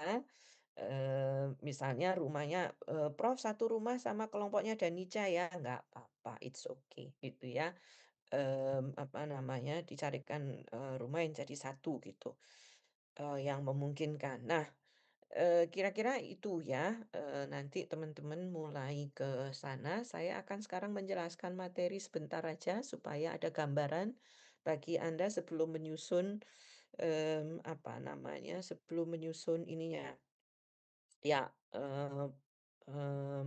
menyusun topik-topik yang akan Anda, eee eee, bawa gitu di komunikasi. Oh ya, nanti selain Anda ini ya, nanti bawa souvenir ya, souvenir untuk ibu yang rumahnya Anda tinggalin, kos. Terus souvenir untuk setiap responden. Jadi kalau responden 100 Anda bawa souvenir 100, souvenirnya gampang-gampang aja gitu ya. Misalnya kalau untuk anak SD kalian beliin buku tulis sama ballpoint sama pensil itu souvenirnya. Jadi satu responden satu souvenir, nyenengin mereka. Kan Anda sudah dapat informasi dari mereka, dapat data gitu ya. Nah, begitu juga untuk Pengmas. Coba pikirkan sekalian Pengmasnya. Penelitian kami Prof tentang digital literasi pada anak SD, Pengmas kita adalah sosialisasi digital literasi. Boleh? Boleh, itu ya, boleh. Nah, nanti juga ketika Pengmas, berikan juga oleh-oleh, kenang-kenangan untuk sekolah, ya. Terus nanti panitia Danica harus, ada kenang-kenangan untuk kecamatan dan untuk desa. Nah itu, dari mana duitnya, Prof? Ya urunan itu, kalian urunan semuanya itu ya. Untuk konsumsi, untuk transportasi, untuk, souvenir untuk desa dan kecamatan. Kalau souvenir untuk, responden dan souvenir untuk, ibu kos dan sebagainya, itu kalian sendiri yang kelompok sendiri yang akan memikirkan. Saya ingatkan juga jangan sampai ada yang ketinggalan kereta. Ya, selalu ada satu mahasiswa yang ketinggalan kereta karena bangunnya kesiangan atau lupa kalau hari itu harus PKL. Jadi kalau Anda, ketinggalan gimana, Prof? Nyusul sendiri ya. Jadi harus ada. Nah, usahakan kalian lulus ya, kalau nggak lulus kalian nanti akan ikut kakak adik kelas kalian lebih susah psikologis Anda. Nah, yang biasanya, pergi, ada apa, misalnya ada show, biasanya jadi model, penyanyi gitu ya. Misalnya, "Waduh Prof, saya itu harus show ke Jakarta ya Prof, saya harus show ke ini." Berhenti show-nya gitu ya, berhenti. semuanya. Jadi Anda jangan, jangan mengambil job pada, hari itu nanti yang kita tentukan. Saya kasih antara 2, 3 Oktober atau 30 Oktober. Ya saya lihat dulu, kalau nggak salah soalnya, saya mau ibadah juga, mau umroh. Jadi saya akan lihat tanggal ya, kemungkinan ya. Nah itu, yang nanti, kita akan sampaikan juga nanti di kelas. Sekarang, sedikit saya kasih gambaran dulu tentang apa itu komunikasi modernitas, supaya Anda punya gambaran. Teori-teorinya nanti yang digunakan adalah teori-teori, komunikasi pembangunan, komunikasi modernitas ya. Tuh teori-teorinya harus dipakai untuk, penelitian Anda, untuk proposal yang Anda pakai. Nah, kita bicara tentang teori modernizations in development communications. Jadi dulu mata kuliah ini itu namanya mata kuliah komunikasi pembangunan, ya, mata kuliah komunikasi pembangunan. Seiring dengan perkembangan teknologi yang semakin canggih, maka mata kuliah ini diganti menjadi mata kuliah yang bernama komunikasi dan modernisasi. Komunikasi pembangunan atau developmental communications itu memang komunikasi yang salah satu mata kuliah atau mata ajaran atau topik atau tema, bagian di komunikasi yang tidak atau jarang disentuh oleh banyak banyak, pihak ya. Padahal sebenarnya mata kuliah ini penuh dengan teori-teori pembangunan. Jadi kita nanti kenalan dengan teori-teori pembangunan gitu ya, bagaimana teori-teori pembangunan, teori-teori komunikasi pembangunan itu seperti apa. Nanti saya akan gambarkan di pertemuan kedua dan ketiga. Nah, sekarang kita akan melihat modernisasi itu sendiri. Apa definisi modernisasi? Itu ya, apa pengertian modernisasi? Development communications atau komunikasi pembangunan, terutama radio ya, misalnya radio itu kenapa? Radio itu menjadi tonggak dari komunikasi pembangunan, bukan televisi. Radio itulah yang pertama ditemukan, Anda masih ingat nggak pelajaran kemarin DKM, dasar kajian media ya? Siapa yang kena radio kemarin? Ingat nggak sama Marconi? Ya kan? Nah, radio itu pertama kali ditemukan, membuat dunia itu berubah, gitu ya, berubah. Orang yang tidak biasa mendengarkan tentang berita, informasi, isu dari luar, dunianya menjadi tahu tentang informasi yang berada dari luar. Meskipun awalnya radio itu awal-awalnya adalah musik, ya kan? Musik semuanya awalnya. Berikutnya radio itu menjadi sangat penting. Di luar Indonesia, radio-radio itu sangat dibutuhkan oleh negara untuk melakukan koordinasi-koordinasi terkait dengan, pembangunan, kebakaran hutan, bencana alam dan sebagainya, itu menggunakan radio, ya, menggunakan radio. Nah, radio ini itu dianggap sebagai salah satu media di mana, komunikasi itu kemudian berkembang menjadi komunikasi pembangunan tadi. Nah, radio itu dipandang sebagai being central to improving the economic and social lot of the poor in the Southern Hemisphere. Jadi kalau kita melihat Southern Hemisphere itu mana? Negara-negara dunia selatan. Ada dulu ada blok namanya, blok selatan sama blok utara. Utara dan selatan. Utara itu mana? Utara itu ya Amerika dan lain-lainnya, barat. Negara-negara yang disebut barat. Nah, selatan itu adalah seperti kita, Indonesia, negara dunia yang sedang berkembang atau negara yang disebut developing country. Pakai ing. Negara yang sedang berkembang. Nah, negara yang kurang berkembang atau tidak berkembang disebut underdeveloped country. Sementara negara yang sudah maju disebut sebagai negara developed country atau advanced developed country. Nah, kita masih dianggap developing country meskipun kita sudah keluar ya. IMF sudah menyatakan Indonesia bukan lagi negara dunia ketiga. Ya, kita sudah masuk ke negara yang lebih tinggi. Nah, radio itu bagi kebanyakan orang itu bagi kebanyakan, masyarakat di negara dunia ketiga, itu untuk menyatukan diri mereka dengan global world. Saya melakukan penelitian tahun 2010 sampai tahun 2012. Waktu itu saya mendapatkan proyek dari Kementerian Kominfo ya, waktu itu SBY baru pertama kali jadi presiden ya, tahun 2010. Kita waktu itu SBY mencanangkan desa pinter, desa internet. Tahun 2013, 2014 semua 2014, 2015 semua desa menjadi desa pinter, desa yang menggunakan internet. Tapi sebelumnya internet desa itu harus punya telepon. Jadi ada desa-desa di Indonesia yang nggak punya telepon. Telepon aja nggak ada, nggak bisa dihubungi dengan telepon.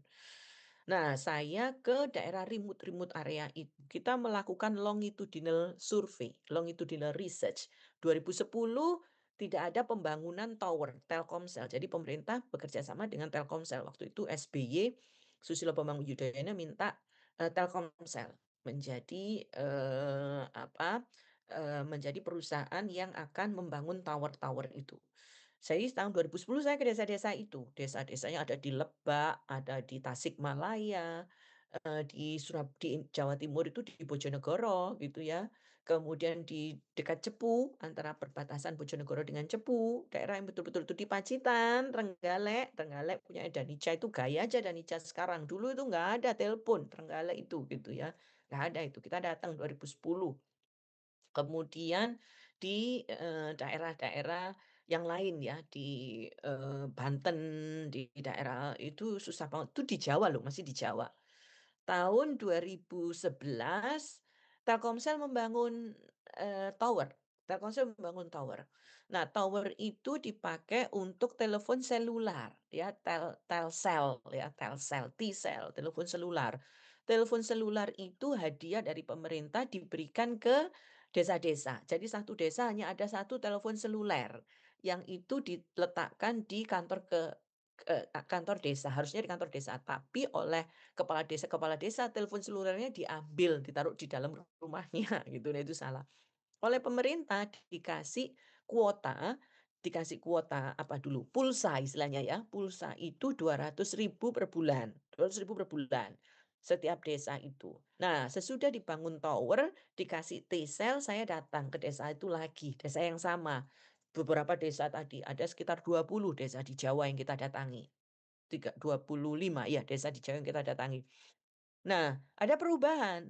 Dulu masyarakat di desa itu ketika belum ada telepon seluler, mereka betul-betul hanya bertanam padi gitu ya dan sebagainya. Misalnya di Wonosobo misalnya saya ke petani di Blitar juga naik ke Blitar, daerah Wulingi ya kalau nggak salah, Nadia ya Wulingi Blitar itu naik itu ada perkebunan ngelegok juga. Itu di daerah di pucuk gunung itu ada perkebunan paprika, pepper ya kalau orang bilang ya, paprika. Nah, itu ketika belum ada telepon seluler, kalau, lombok mereka itu, harganya rendah, mereka membuang lombok itu, gitu. Jadi diinjak-injak lomboknya, itu ya. Nah, itu kerugian besar di petani. Sesudah ada telepon seluler masyarakat berubah, mereka sekarang bisa menjual lomboknya sampai di luar desanya, di luar kecamatannya, di luar kota Blitar. Karena ada telepon seluler, mereka membangun network. Desa yang dulunya tidak ada apa-apa, ketika saya datangi kembali kemudian tumbuh perekonomiannya. Ada warsel, warung seluler, ya warung seluler. Ada orang mulai jual pulsa.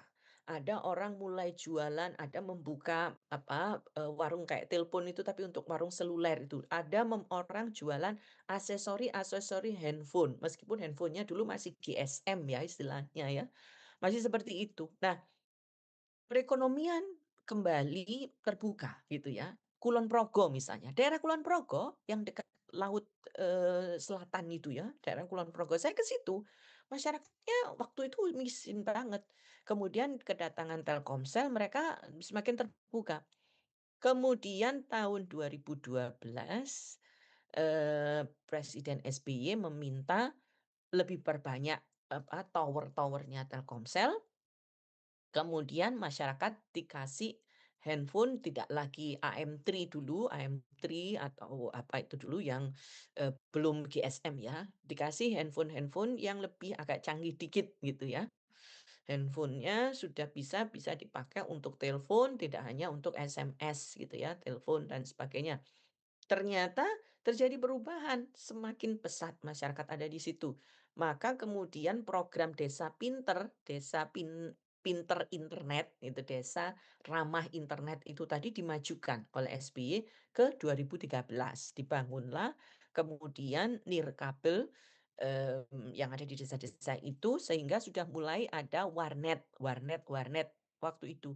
2014 di-launching di publik bahwa desa kita, desa internet, desa pinter itu sudah selesai. Jadi masyarakat itu sekarang di mana-mana sudah ada internet gitu. Nah, itu perkembangan gitu ya, perkembangan dari teknologi. Di situ yang dulunya tidak ada perdagangan casingnya handphone, sekarang ada. Di situ dulu misalnya tidak ada orang jual pulsa, ada orang jual pulsa. Di situ dulu kita kalau ingat nggak sih waktu mungkin Anda kecil ya, atau saya nggak tahu Anda belum lahir mungkin ya kalau zaman saya ingin ada di handphone saya supaya ada ringtone nyanyi lagu-lagu. Nah, saya bisa ke warung telepon seluler itu untuk download. Nah, download lagu di handphone saya. Nah, itu membawa bisnis yang lebih besar bagi masyarakat sehingga kesejahteraan masyarakat naik. Itulah komunikasi pembangunan. Komunikasi pembangunan itu adalah pembangunan di bidang komunikasi yang membawa masyarakat ke arah yang lebih baik, itu ya, ke arah lebih baik, teknologi, komunikasi dan sebagainya. Sayangnya ketika Orde Baru Indonesia itu dipimpin oleh Soeharto Orde Baru, model komunikasi pembangunan yang dilakukan itu adalah model top down, dari atas ke bawah. Sehingga informasi itu menitik satu demi satu, tidak brojok kayak sekarang. Sekarang sosial media brul gitu ya. Nggak pakai negara, nggak pakai pemerintah, nggak pakai camat, nggak pakai lurah, itu ada.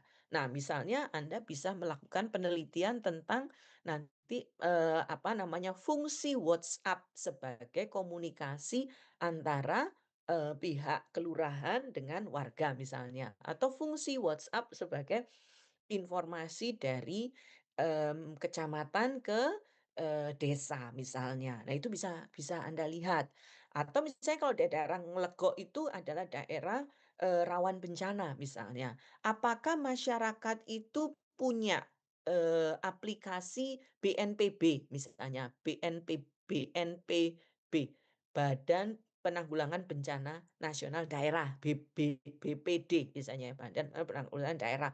Nah, dia punya aplikasi itu BPD itu. Nah, kira-kira masyarakat ngerti nggak dengan aplikasi itu? Mereka pakai nggak? Atau misalnya Anda bertanya tentang sumber-sumber informasi kebencanaan yang ada di masyarakat itu apa? Sumber-sumber informasi digital tentu saja. Apa aja?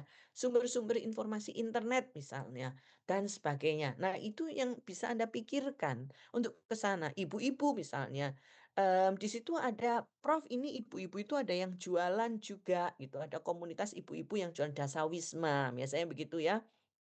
Atau, BUMDes istilahnya, BUMDes, Badan Usaha Milik Desa. Di BUMDes itu ada anggotanya, misalnya di Nglegok itu yang terkenal kopi, durian. Nah, nanti kalau ada durian, kebun durian, kita makan durian, gitu ya. Kalau musim durian, gitu ya, kita makan durian. Di Nglegok itu saya tahu banyak durian, ya kan, bener ya, Nadia ya, banyak durian. Nah, misalnya di sana orang bikin durian, kalau durian aja busuk gitu, tapi duriannya dibikin, lempok durian, jenang durian, atau dibikin durian crispy misalnya. Nah, bagaimana mereka kemudian menggunakan e-commerce gitu ya misalnya. Apakah masyarakat tahu nggak e-commerce? Masyarakat tahu nggak shopping online menggunakan Shopee, menggunakan Lazada, Lazada udah nggak ada ya, Tokopedia, Blibli.com dan lain sebagainya. Mereka tahu nggak? Nah, misalnya. Berarti ada perubahan, yang dulu perdagangan itu hanya word of mouth gitu ya, hanya saling tawar-menawar dengan mulut, sekarang menggunakan teknologi. Nah, itu sangat berbeda sekali. Nah, ini contoh yang penelitian-penelitian yang bisa Anda lakukan ya, yang sederhana tetapi itu menukik gitu ya, itu, dalam banget itu istilahnya. Tahun 1958 Daniel Lerner. Daniel Lerner ini adalah pakarnya, teori-teori pembangunan, komunikasi pembangunan. Menulis dalam bukunya yang berjudul The Passing of Traditional Society. Hilangnya hilangnya masyarakat tradisional, sudah hilang. Nah, yang fokus pada the role of media, peran media in conveying action and model needed to allow economic gains by those in mostly agrarian society. Jadi kalian datang ke Nglegok, ke Blitar besok itu adalah masyarakat agrarian, masyarakat pertanian. Masyarakat pertanian itu yang gitu ya, yang memang pekerjaan utamanya adalah petani. Jadi Anda tanya petani-petani, mungkin Anda punya pikiran, Prof, kita ingin tahu tentang pertanian milenial farming, boleh nggak? Boleh. Millennial farmer, petani-petani milenial, itu kan ada Prof ya? Ada, bagus nggak apa-apa. Anda bisa melakukan penelitian-penelitian itu gitu ya. Persepsi masyarakat pertanian dengan milenial pertanian gitu ya pada anak muda. Jadi yang Anda teliti adalah anak-anak Karang Taruna yang ada di situ misalnya.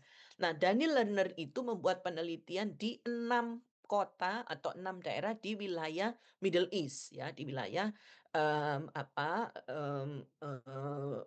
Timur Tengah. Jadi dia melihat orang Timur Tengah itu kan sangat masih tradisional banget. Nah, kedatangan radio, telepon dan sebagainya ternyata membuat perubahan dampak yang luar biasa.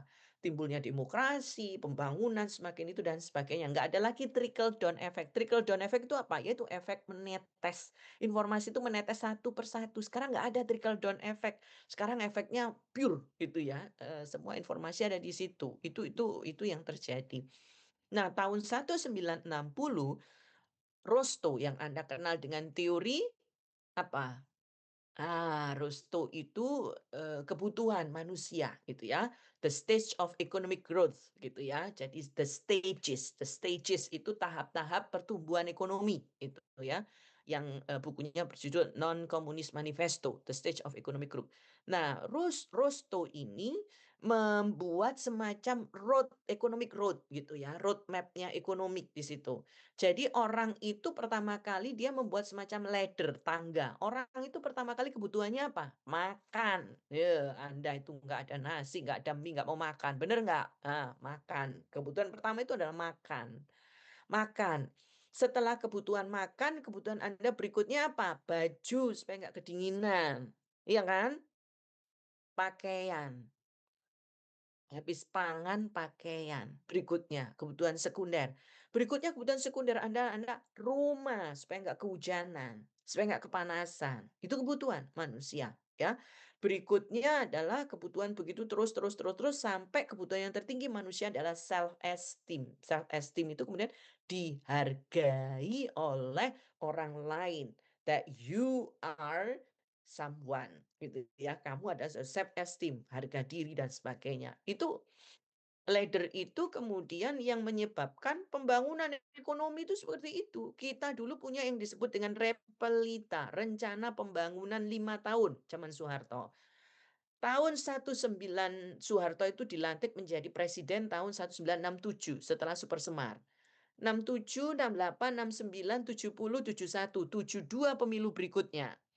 Nah, selama 5 tahun Soeharto menetapkan Repelita pertama. Repelita pertama itu adalah pangan.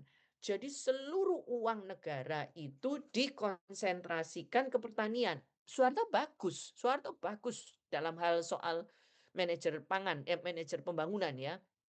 Kemudian berikutnya sekarang nggak ada lagi Repelita, jadi ngawur gitu, pembangunannya ngawur sekarang ini. Bangun opo, jalan tol sembarang gitu ya. Sehingga itu yang terjadi Repelita 1. Kemudian tahun 72 sampai tahun 72, 73, 74, 75, 76 Repelita kedua itu adalah ke papan ke sandang. Jadi Soeharto minta Sritex itu muncul ya, Sritex pabrik-pabrik kain itu bermunculan banyak supaya memenuhi seragam. seragamnya anak SD, seragamnya tentara, seragamnya polisi, semua seragam dan baju kita itu tersedia. Jadi kita sekarang nggak kedinginan, nggak pakai baju yang lusuh. Repelita ketiga itu adalah, kita, pangan udah banyak industrialisasi, pabrik-pabrik mulai muncul, jalan-jalan mulai dibangun, infrastruktur. Repelita ketiga. Repelita keempat, kita sudah mau, swasembada pangan, nggak lagi impor, nggak lagi impor gula, nggak lagi impor ketan. Impor ketan kita diganti Sukhoi, ya kan? Ekspor ketan, kita ekspor ketan ke Vietnam, Vietnam ngasih kita kapal Sukhoi gitu ya. Kita ke Rusia impor ketan, ekspor ketan kita dikasih Rusia Sukhoi, kita disuruh beli maksudnya ya, kayak gitu. Dan sebagainya. Itu impor gitu ya. Kita sudah nggak lagi impor makanan. Itu inginnya Soeharto, repelita keempat. Repelita kelima Soeharto mulai membangun industri pesawat terbang. Saya ingin punya pabrik pesawat terbang sendiri, itu Soeharto. Meskipun gagal, Nurtanio dipanggillah Habibie untuk datang. Ya, di repelita keempat Habibie masih ada di Amerika menjadi manajer di Jerman menjadi manajer dari perusahaan pesawat terbang ya, Boeing atau Airbus, saya nggak tahu, lupa itu ya. Kemudian Habibie disuruh pulang, Habibie pulang. Anda tahu nggak di pesawat itu ada begini, ada kayak sirip, tahu nggak? Kok naik pesawat? Ya, Airbus A330 pesawatnya ada kayak segitiga gitu. Itu patennya Habibie. Makanya Habibie itu orang yang sederhana tapi kaya raya. Bahkan di Jerman dia warga negara kelas 1. Karena dia membuat itu. Itulah yang mempercepat pesawat jalan, dan itu pula yang menahan angin. Itu Habibie yang membuat itu, gitu. Jadi Habibie dipanggil ke Indonesia menjadi Menristek berturut-turut, untuk membuat pesawat Nurtanio. Pesawat Nurtanio berhasil, satu terbang jatuh, baru terbang jatuh ya. Nah udah kita rugi, sehingga Nurtanio yang ada di Bandung akhirnya ditutup setelah reformasi, setelah krisis ekonomi gitu. Tapi apa yang dilakukan Soeharto dengan repelita-repelita itu, rencana pembangunan 5 tahun itu, kita jelas bahwa Indonesia itu mau begini gitu. Nah sekarang kan nggak jelas kita mau apa. Jokowi bangun tol, semua tol. Meskipun bagus, sekarang kita lebih enak gitu ya, bangun tol semua, bangun apa namanya, kereta api semua di Jawa, di luar Jawa dan sebagainya gitu ya. Nggak tahu sekarang Prabowo mau apa, mau ketahanan pangan gitu ya, mau membuka pangan atau membuka Raja Ampat itu untuk mendapatkan emas yang lebih banyak, atau mau, karena kita nggak ngerti kita ini mau jadi apa 5 tahun ini. Itu 5 tahun. Jadi selain repelita, Soeharto itu juga punya namanya GBHN, garis-garis besar haluan negara. GBHN itulah yang menjadi skenario untuk mencapai repelita tersebut gitu ya, mencapai 5 tahun itu. Nah, itu tahapan-tahapan yang harus dibuat oleh pemimpin negara memang gitu ya. Tapi akhirnya kita terjerembab ke Soeharto selama 30 tahun gitu ya. Dengan ya Soeharto itu kemudian jeleknya menggunakan anak-anaknya, kroninya untuk dapat semua. Sebenarnya sama dengan politik dinasti yang dilakukan oleh Jokowi ketika ini gitu ya. Itu sama juga gitu ya. Tapi Soeharto ini punya banyak gitu. Lim Sholong ya, pemilik Indosiar, Indomie, Indofood, dulu pemilik BCA, sekarang pemilik BCA ganti ya, orang-orang Jarum. Sekarang ganti lagi gitu, orang kaya Indonesia gitu ya. Nah, Lim Sholong itu dulu Cina biasa yang mensuplai beras untuk Soeharto dan untuk TNI. Angkatan Darat gitu ya, untuk ABRI, dulu namanya ABRI, Angkatan Bersenjata Republik Indonesia, dulu ABRI bukan TNI, kan sekarang Tentara Nasional Indonesia.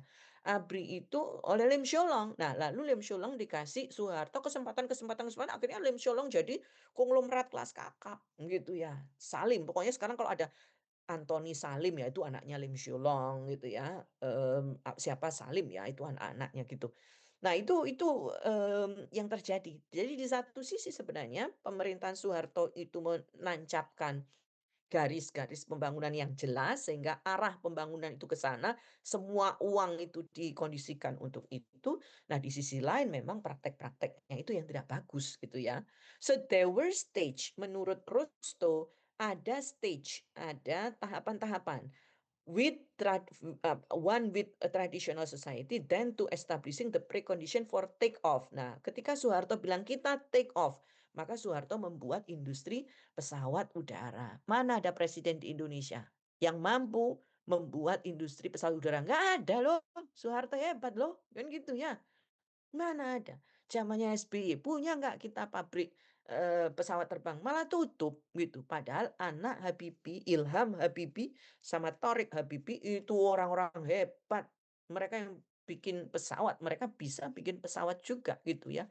Nah, itu apa namanya? Bahkan anak-anak Indonesia, pekerja Indonesia yang dulu di Nurtanio ketika saya ke Kanada. Saya ke Montreal, Kanada. Saya dijemput oleh salah seorang, apa namanya, pekerja yang dia dulu bekerja di Nurtanio, Bandung, kemudian dia lari ke, Kanada itu dia bekerja di Bombardier. Bombardier itu pabrik pesawat di Kanada memang. Nah, Bombardier itu pesawatnya beberapanya dipakai di Indonesia, terutama private jet ya, private jet di Indonesia itu pakai Bombardier gitu ya. Garuda pernah pakai Bombardier untuk Surabaya, Denpasar itu dulu pakai Bombardier. Kemudian Surabaya, Ujung Pandang, Makassar itu pakai Bombardier, Surabaya, Lombok itu juga pakai Bombardier gitu ya. Pesawatnya kecil memang kita ini, tapi itu luar biasa pesawat itu gitu.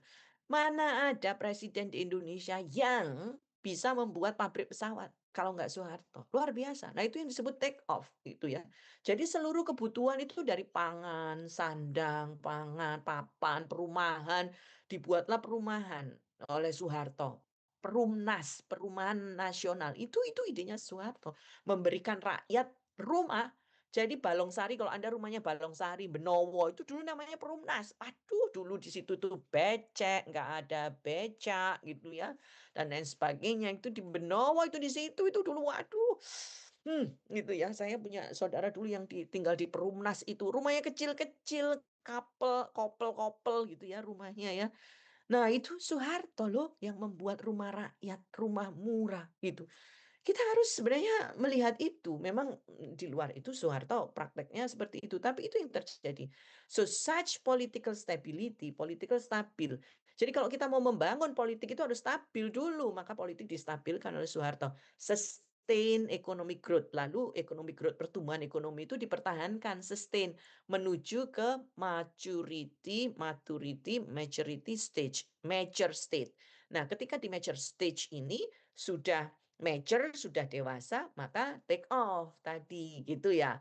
Finally, the fifth and the highest stage dengan modernisasi, yang itu kemudian modernisasi itu dengan apa? Mass consumption, GDP-nya high rates, GDP itu gross domestic product, pendapatan negara itu yang tinggi. Mass consumption berarti kita sudah bisa memproduksi banyak makanan ya, kayak Anda Indomie, banyak di mana-mana ada Indomie.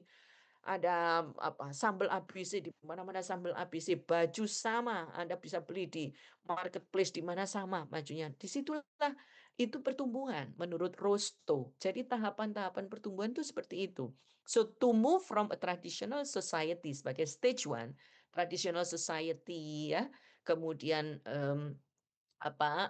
developing country dan seterusnya dan sampai ke take off itu to a modern one, stage kelima itu required new attitudes. Nah, ini yang Anda teliti. Required new attitudes. Ini kata kuncinya ya. Kata kuncinya Anda garis bawahi atau di screenshot atau di foto. New attitudes.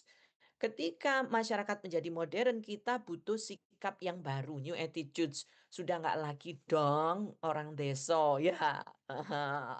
Sudah tidak lagi dong kita ini seperti apa gitu, new attitudes. Jadi kalau sudah profesional, kuliah jam 7 ya jam 7. Jangan kuliah jam 7 baru bangun jam 8. Nah, itu new attitudes gitu. Sikap-sikap perilaku-perilaku yang baru.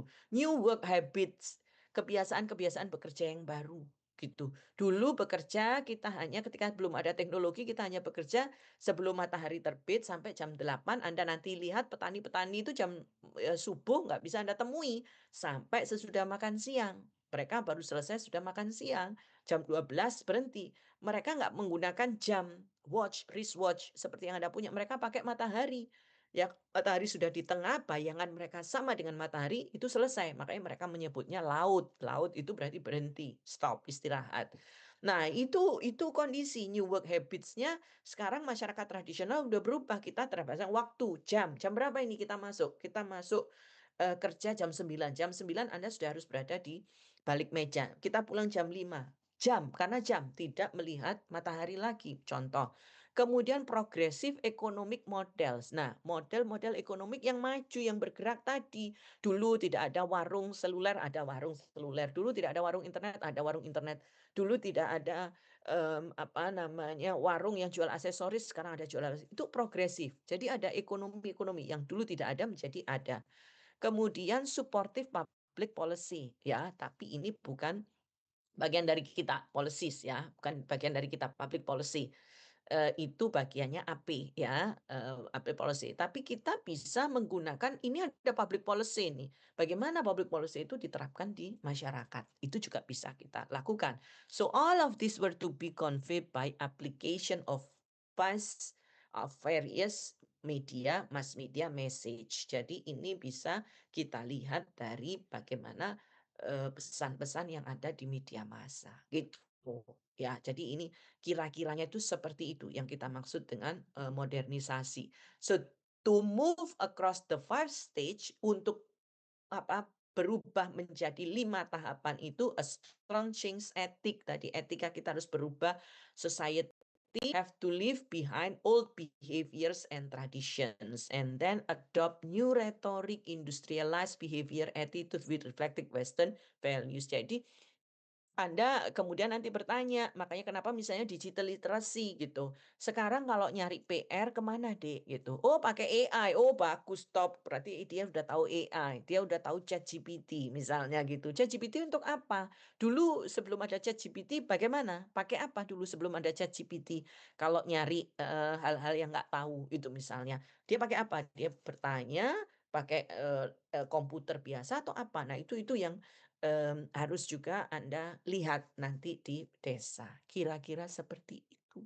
Jadi kunci-kuncinya adalah hal-hal yang Anda akan lihat bagaimana dampak perubahan sosial ini, social change yang terjadi di masyarakat kita. Gitu ya. Itu yang bisa kira-kira saya sampaikan dulu di awal ini. Nanti Anda akan perdalam, kita akan perdalam lagi di pertemuan-pertemuan berikutnya ya. Sebentar. Sekarang saya ambilkan QR code untuk kelas A dulu.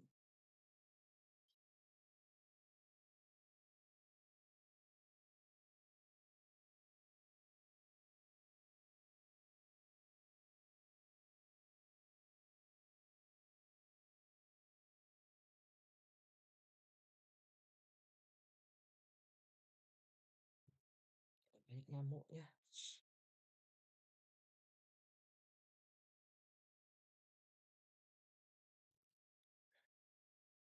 Kalau 74 ditambah 73 berarti 147 ya. Berarti mahasiswanya hanya 147 ya Tigas ya. Betul, Prof. Ida. Nah 147 itu nanti aja yang kamu iniin. Oke silakan ini kelas A dulu QR code-nya.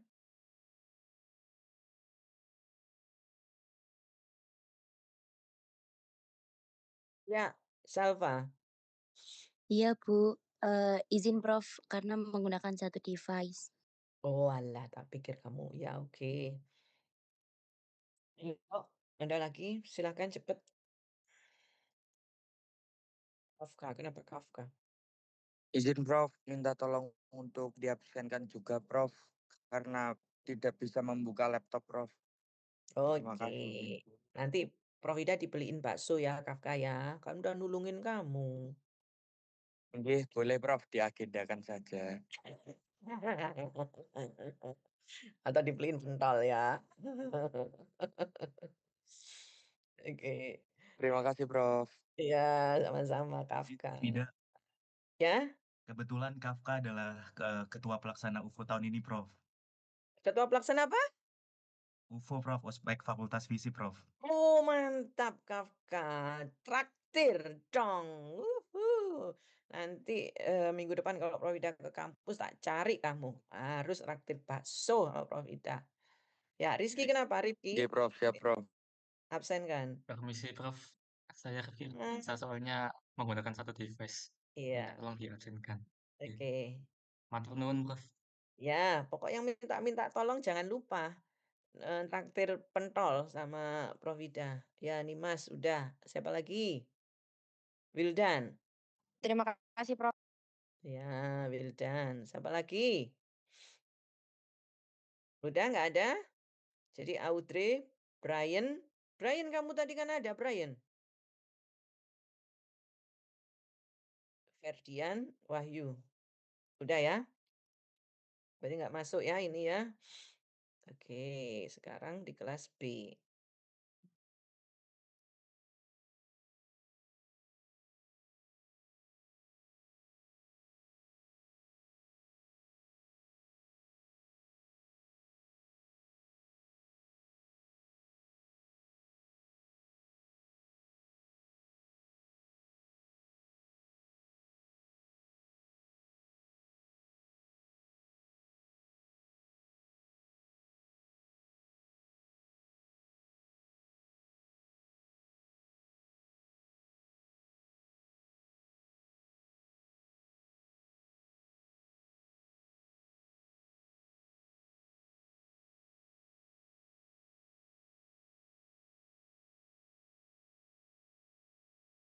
Silakan kelas B.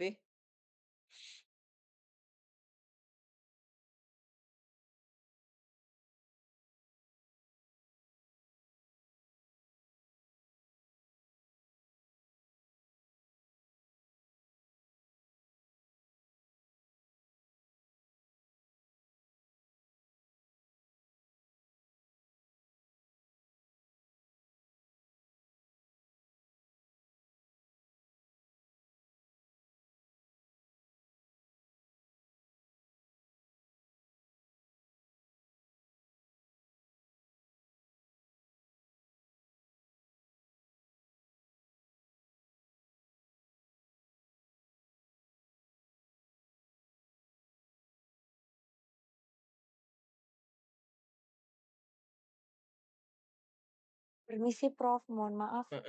Atas nama Ataya nomor Prof, 3, mohon Prof. maaf sebelumnya. Tadi waktu mau absen kelas A, jaringan saya agak kurang bagus, Prof.